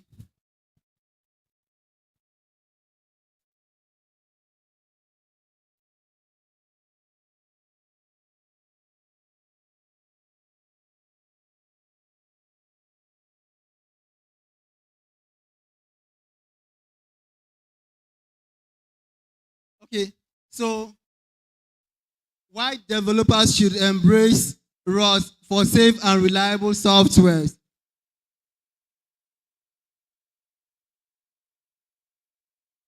Okay, like I said, my name is Promise Raycon. I'm a Rust developer and also embedded system engineer. So introductions to Rust. Rust is a low system programming language focused on safety, reliability, and concurrency. It's memory errors and data at compile time. The key features of Rust are memory safety without garbage collector, concurrency without data races, zero cost abstractions, and strong community and ecosystem support. So now we have a couple of big companies that are actually adopting Rust. Now, the likes of Google use Rust for their Android operating system. Mozilla developed Rust for performance and safety in France. Then we also have Microsoft. They're also using Rust. Amazon for their cloud service. Dropbox, Cloudflare, Discord, and so all of these companies are tilting towards adopting Rust. Now, why are they adopting Rust? The reason is that because as a developer, you know what it takes to rewrite a code base. It's expensive and it takes time because you are trying to build a new team of Rust developers. So for a company to invest so much in rewriting their code base or modifying it to something else, you should know that it's something that they have talked about and it's worth pushing it. So, John, performance. Rust speed is comparable to C and C++. Standing here, I'm a Python, I write Python and I also write C++.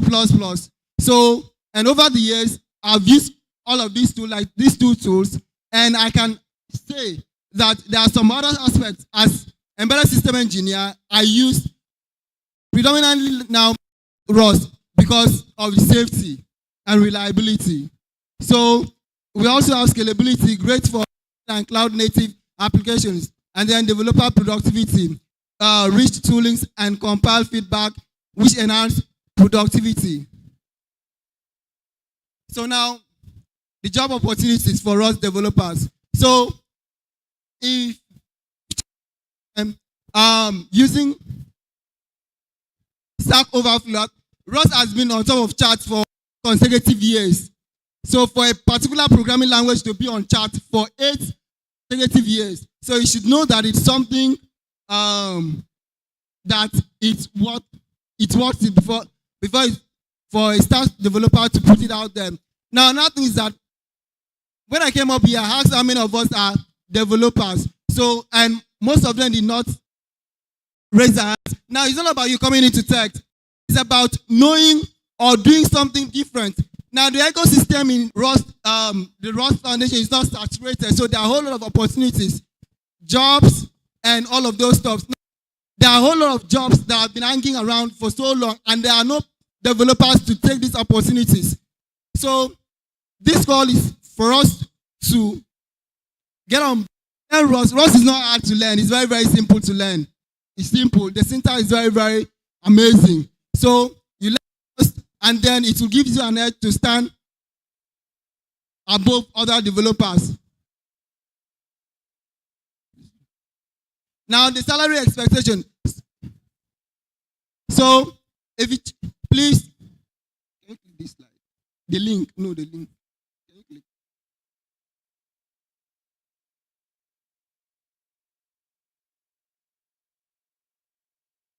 Now what you're going to see here that have been gang long. And no, looking at mostly remote. So if there were this job wouldn't have been more developed. These jobs are not going to be taken by me. I can't do everything. So that's why we need more jobs, more developers come on board. So now, learning opportunities. So there are some resources available. You can check the Rust iPhone lang.org to learn. Then we have the MIT version of the Rust, which is mainly about Android. Then we have the comprehensive Rust. Now we have a training coming up on from Monday, the 4th of November. It's on-site training at number 45 Osomoma. It's actually free. So you get to learn Rust in embedded system, Rust in web services, Rust in Androids, Rust in automobile, and Rust in aerospace. So whatever one that you want. There is blog for Rust for blockchain, for the blockchain guys. So Rust is actually for everyone. Now, and join our community so we can reach out, give us a tap on X, Rust Nigeria, Rust Nigeria, on GitHub, Rust Nigeria, then on Discord also. Now, Rust offers unique benefit in safety, performance, and concurrency, making it a top choice for modern development. Don't just come into tech, consider exploring Rust to boost your career prospects. Any question? Now, if you want to join the community, you can scan this code and then we will be glad to have you come on board. Thank you very much.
Hello, everyone.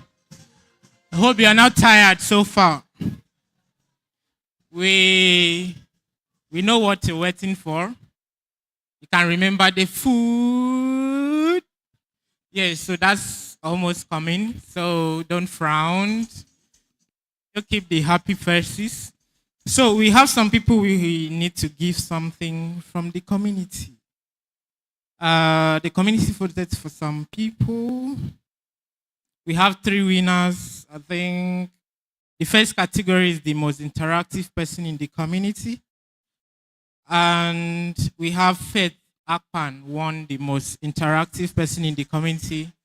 Please, can you come out? Faith Akpan, most interactive person in the community. Yes, so I would like a photographer here to capture this.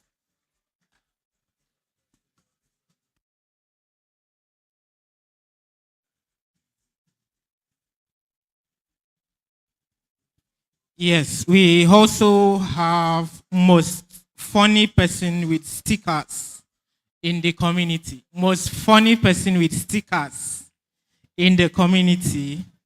And the winner was Idongesit Umoren. Idongesit Umoren.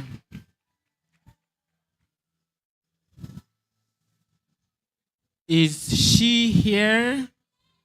Okay, yeah, Idongesit is coming. So as she coming for, let's also call on most supportive person in the community.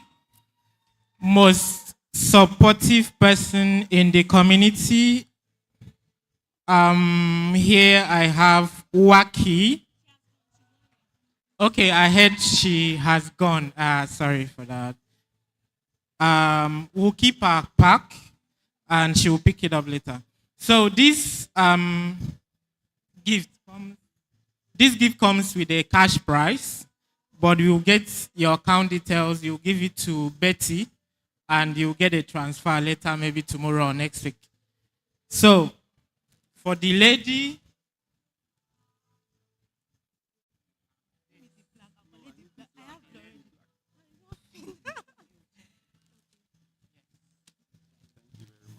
thank you very much for being a part of the community. Thank you. So, next year, we'll have other prizes. You never know the prize. They don't want to tell you, but they will tell you if they want to. So maybe that will motivate you to be more active in the community. You know, show something that you can do well. People are noticing it, and they will surely give you a prize for it. Thank you very much. You can go down. Thank you. Okay, on to the next. So we're getting to know in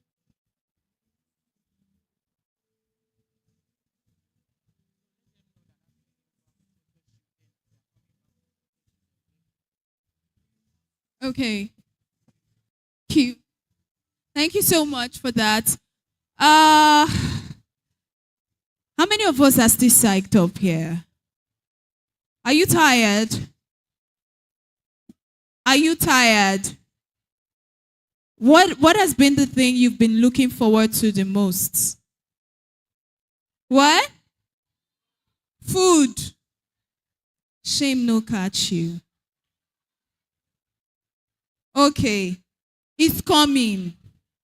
You exercise a little more patience, right? So after this speaker, we will have what? After the speaker, we'll have what? Yeah, but after the speaker, we're going to have a photography. So go out, you come in with your food. That's it. So start getting ready. So can I get like some excitement in the house? If you're not excited for me, if you're not excited for DevFest, are you excited for food?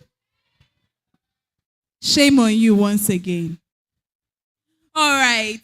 So I'm going to be welcoming the next speaker, who is going to be taking us on the topic, navigating privacy with ethics in an AI-dominated world.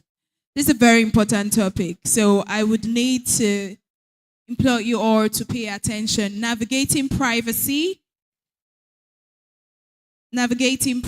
with ethics in an AI-dominated world. So this speaker is a software engineer. Can we have his profile on? He's a software engineer and a technical writer with several years of experience. And he has also worked with companies like PaperShift. He regularly writes for publications like Logrocats and is a core member of Nitro.js and contributes actively to the open source technologies. I know you feel tired, but there's still some energy in you. And if your hands are not too busy, please join me as I welcome the person of Ini Ubong Obong Uku.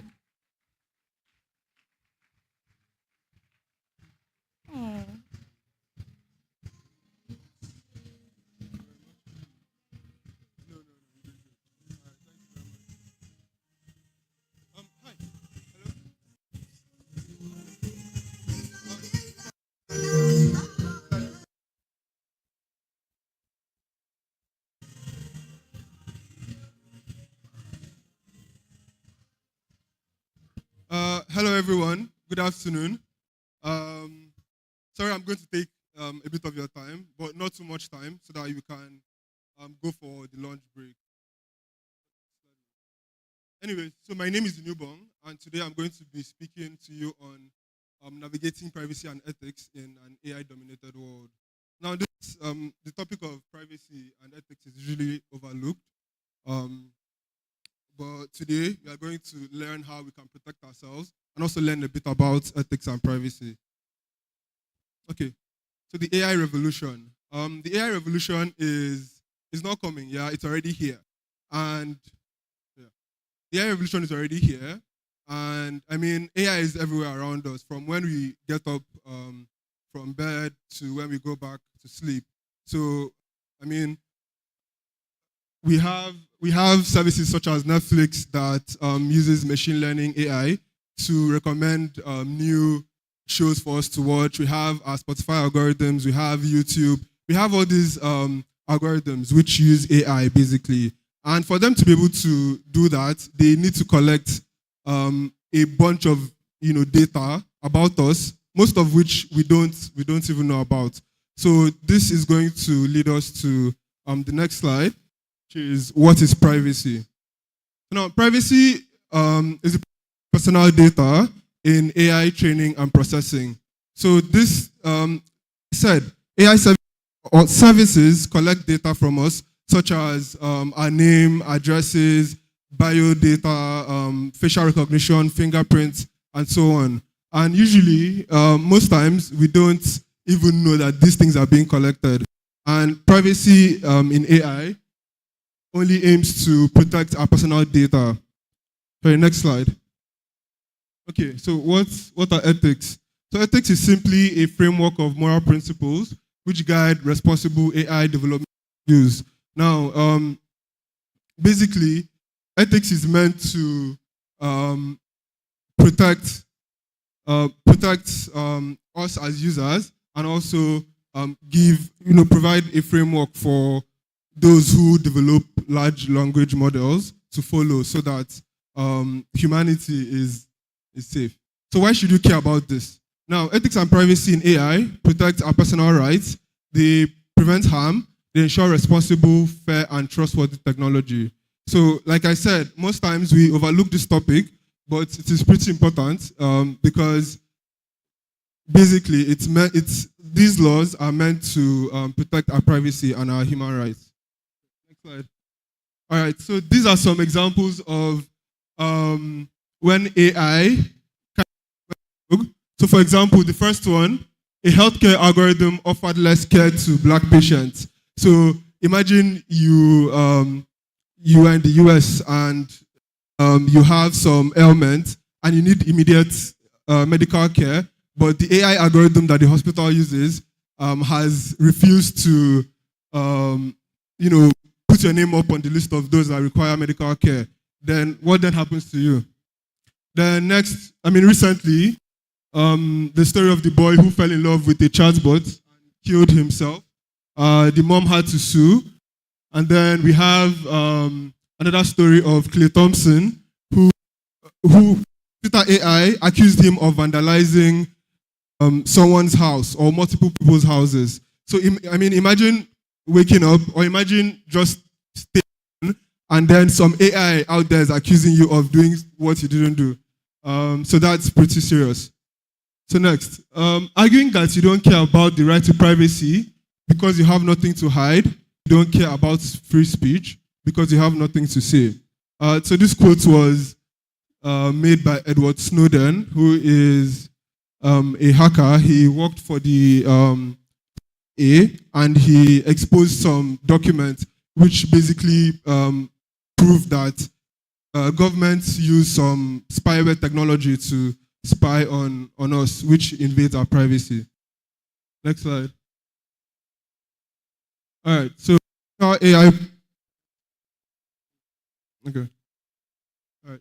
So ethical AI principles. Now, what are some principles we can use to ensure ethical AI in our applications? Now, beneficial safe development. First of all, AI has to be beneficial to the society and has to be safe. And then we have fairness and non-discrimination. So like in the previous example where healthcare was denied to Black patients, AI has to ensure fairness, or AI systems have to ensure fairness and be non-discriminatory, which means they have to break existing human biases. Then we have transparency and explainability. Now, AI systems are meant to be transparent. They should usually state where the source of their data is coming from, and they should be easy to explain. Then privacy by design. So AI systems should be private, should imbibe privacy by design. And then accountability and responsibility. So, AI should be responsible. Okay, so we have the next slide. Ethical AI is the same as responsible AI. So, which is the theme for this year's DevFest, responsible AI. So, ethical AI is basically the same thing, and which is just meant to look out for us. Now, existing AI regulations and frameworks. So we have the GDPR in the EU, then we have CCPA in California, we have the AI Act as well in the EU, and then we have some frameworks which Google and some other big tech companies adopt to ensure that AI is regulated. So, next slide. So protecting your data. So after all of this long talk, how can you protect your data and privacy? So some of us are chemists, yeah? We will type in confidential company information or personal information just because we response from ChatGPT or Gemini, which is very wrong. For example, now as a developer, you have a bug and then you don't know what to do, so you end up copying all of your code, and if you do not put your private keys in your file, you basically be copying the code and your private keys and you paste it in ChatGPT just to find a response. So that is wrong. Don't be chemists. Don't type confidential information into AI application. Next. Okay, so first of all, obscure sensitive information. So like I said before, don't be chemists. If you need to input data that is private, try to obscure it as much as possible. Now what that means is, so let's say you needed to put your name and your BVN to be able to come up with some response email or something. You can change it. Yeah, you can anonymize your name. So instead of using your name and maybe your birth date and everything, you can falsify the data just so that the AI have that information about you. Because these things, AI is pretty capable. So it's going to form like some neural links to whatever data you input. Then read privacy policies. So all of us are guilty of doing this. We do not read privacy policies, myself included. Pro tip is you can copy and paste the privacy policy in ChatGPT and ask it for a summary in case you don't want to read it. Then adjust privacy settings. So tools like Gemini has a privacy setting page where you can see all of your history, all your prompt history with it, and you can also set certain privacy options in case you don't want to transmit data to Google servers. Then be wary of smart devices. So some of us have, from our smartphones, these days there's smart alarms, smart fridges, smart clocks, smart everything. Yeah. So try to find out what information these devices are collecting from you and try to be careful. Then stay informed. Try to keep in touch and stay informed on existing regulations. And also, like I said, the data that all these devices require from you. Next. So key takeaways. So privacy and ethics are critical in AI. You should try to protect your data proactively. Also try to adopt ethical AI principles for those of us who aspire to build AI apps that use AI. And then as users, try to make informed choices. Next slide. Yeah. So thank you and stay safe. Let's connect. On Twitter, you can find Koduni. On LinkedIn, you can find me at inubong, and then you can also just send me an email at hello@inubong.com. Thank you very much. All right, a round of applause for him. Any question? Do we have any question for him?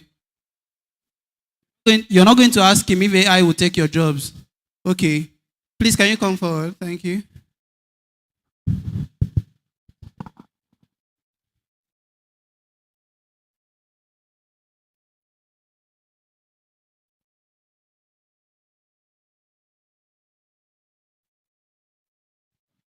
Good afternoon, everyone. My name is Gloria Akpan. Sir, please, you said a question that we shouldn't type a confidential company document and ask the AI. Please, I want to know, assuming that I have a challenges that is very, very important and it's very urgent.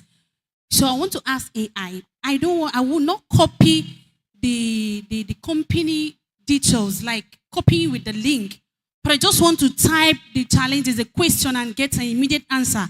Will it be any problem? Will the AI detect the office informations? Okay, so like I said, don't input confidential information. So if you need an answer to something and it is not confidential information, say most people sign NDAs, yeah? So imagine putting data that is bound by an NDA into ChatGPT or Gemini just to get information. That is wrong. If as much as people try to obscure that data, try to make it not relate exactly to what you need. What is it? Or like a link. Like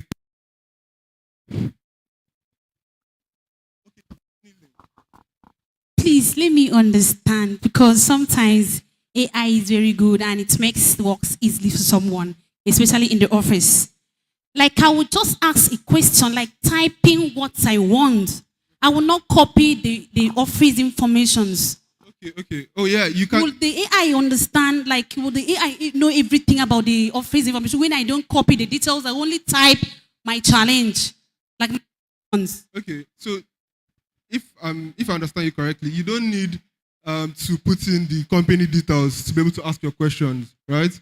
You can just ask your questions. And then if it's not accurate, if its answer is not accurate, you can try to refine your question and maybe give it some more clues, but don't expose sensitive information. So that's just it.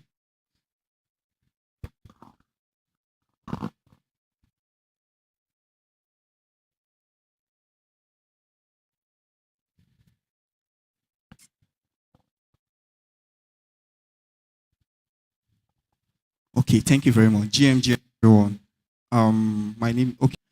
This question now. She just talked about copying of confidential information. So, what if for a dev now, for developers, and you're having issue with the code, maybe you have a bug, just like you mentioned, and you can't you can't really solve it. You know, one thing about AI is that it tries to, before it to answer you, there's a question I was asking the WhatsApp Meta AI. I was asking the founder of some communities, and it was giving me a wrong answer. So it was saying I should give me more information.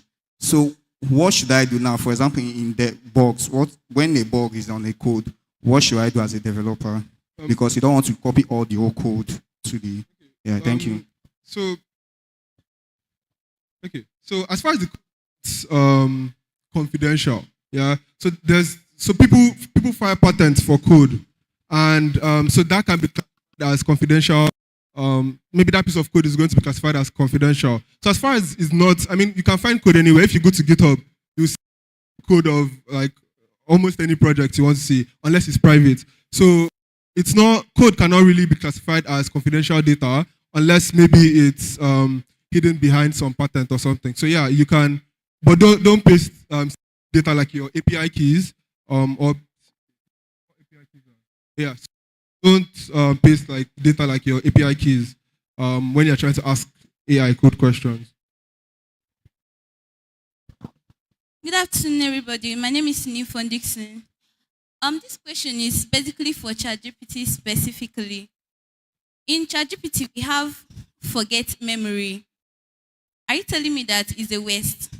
Because I can use T to some extent, and then I decide to clear off all the memories of the stuff I typed in, everything I inputted there. Are you telling me that it does not work?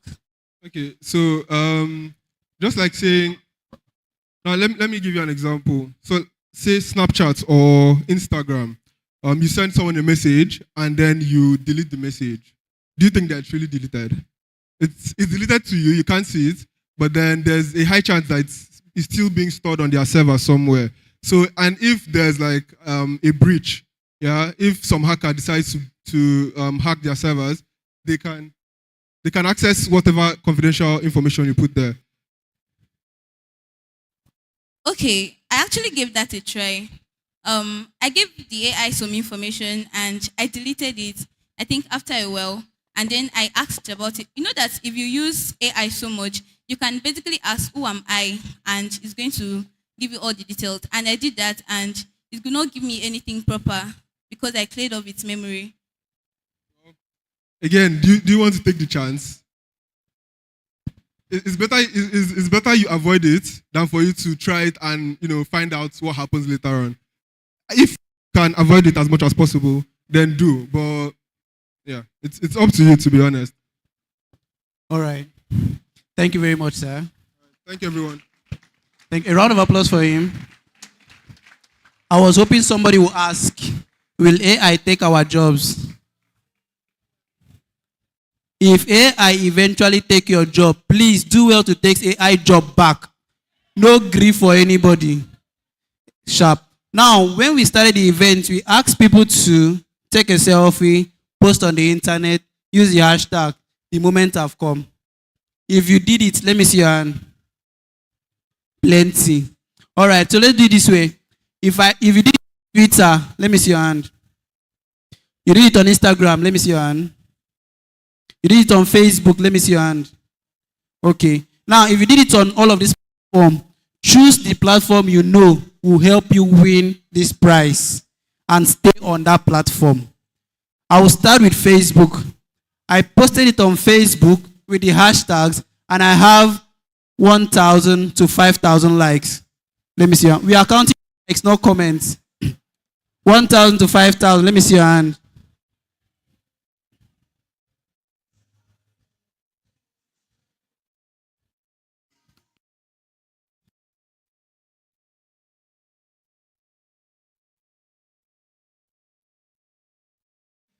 Okay, from 500 to 1,000, Facebook. 500 to 1,000 reactions. Now, wow. Nobody be influencer for you. Okay, from 100 to 500. Check now. Check from 100 to 500. Let me see your hand. So I'm seeing one hand there. Wait, you're giving your friends to like for you. Please, if anybody pass you their phone, put it in your pocket till after the event. Okay, from 50 to 100, Facebook. I feel stop there. Okay, let's go to Instagram. Instagram, how many people posted on Instagram? I saw one person lifted up their hand that time. On Instagram. Nobody. Wow. All right, on Twitter. You posted on Twitter, just wave at me. When I don't keep on hands down now. All right. Okay, on Twitter from 1,000 to 5,000 likes. What is it? Is it not possible? From 1,000, okay, from 500 to 1,000 likes. The girl on red, are you raising up your hand? Oh, you're not. Okay, from 100 to 500. You have within 100 to 500. Okay, you have within 50 to 100. Within 50 to 100 reactions, likes on Twitter. You have within 50 to 100. Twitter. It's like we are going home with this particular gift too. Come now, if you have, please come. I'm not talking about that statistic thing they used to do, views. I'm talking about the actual, that red heart something, that when you click, it will now do one red something like that. Yes. People have clicked on it about 50 times. Okay, from 20 to 50. DevFest Uyo, from 20 to 50. From 10 to 50. From 10, okay, I have one person, please come forward. From 10 to 50. Please come now, don't be scared, we are not biting you. From 10 to 50. I'm coming back to Facebook. I believe the Facebook people have opened their app now, they have seen. So on Facebook, from 100, you have from 100 upwards. From 50 upwards, Facebook 50 upwards. Okay, on Twitter, from 5. Mona no vex now. Okay, I have one hand there. Another hand. All right, so I'm not coming back to Facebook again, no. Please, if you raise your hand up, please just come towards me.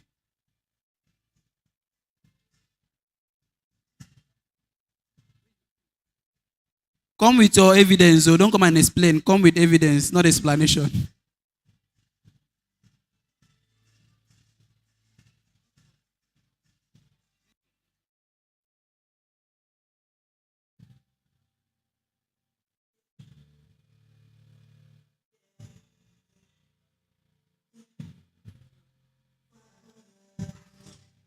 Depends on which one you're looking for.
Okay. All right.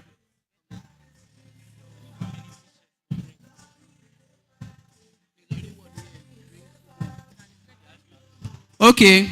Right. The music should come down.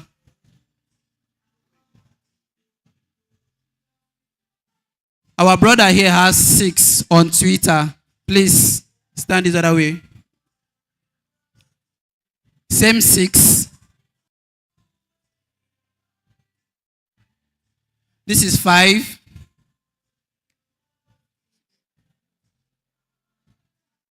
6. 5.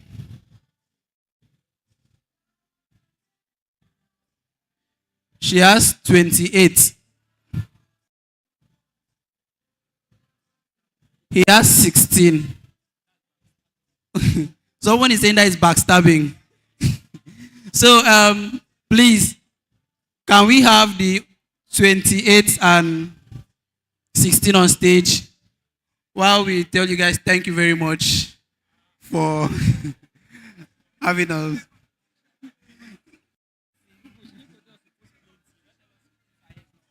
Okay, so there's no Facebook, right? There's no Facebook. All right. So we have.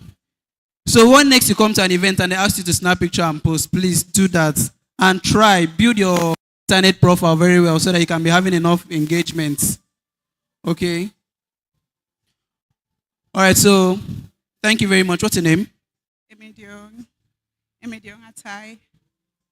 Patrick Godswill. Patrick Godswill. All right. Emedon and Patrick, after the photograph session, will be handing you your gift. Thank you very much. Please, a round of applause for them as we all rise for our photo session. Please, as you're standing up, you're going outside. Please secure your phones, your charger, your laptop, put them in your bag, and take them along with you. Okay? And when you're coming back inside, there's going to be only one entrance. If you come through, okay, the winners.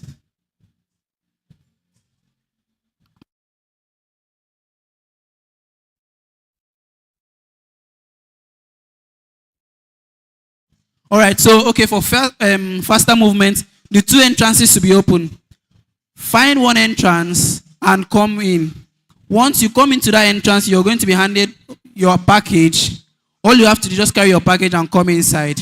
If peradventure you come inside without getting your package, your food don't go. So try as much as possible to get your meal as you're coming inside. So ladies and gentlemen, shall we all rise? Going outside, make sure you connect with somebody, get someone photographs, get someone picture, get someone handle, you know. By this time next year, we want to have that story that said, I met my wife at DevFest 2024. I met my husband at DevFest 2024, Uyo.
Hello. Please, we need the registration team and ushers to help set up the tables. Registration team and others to set up the food table.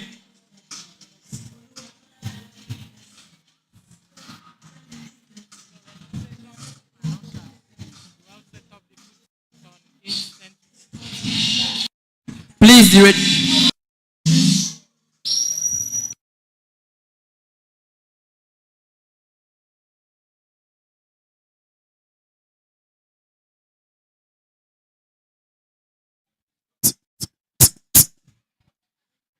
please, the ushers and the registration team help set up the food table.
Check, check, check, check.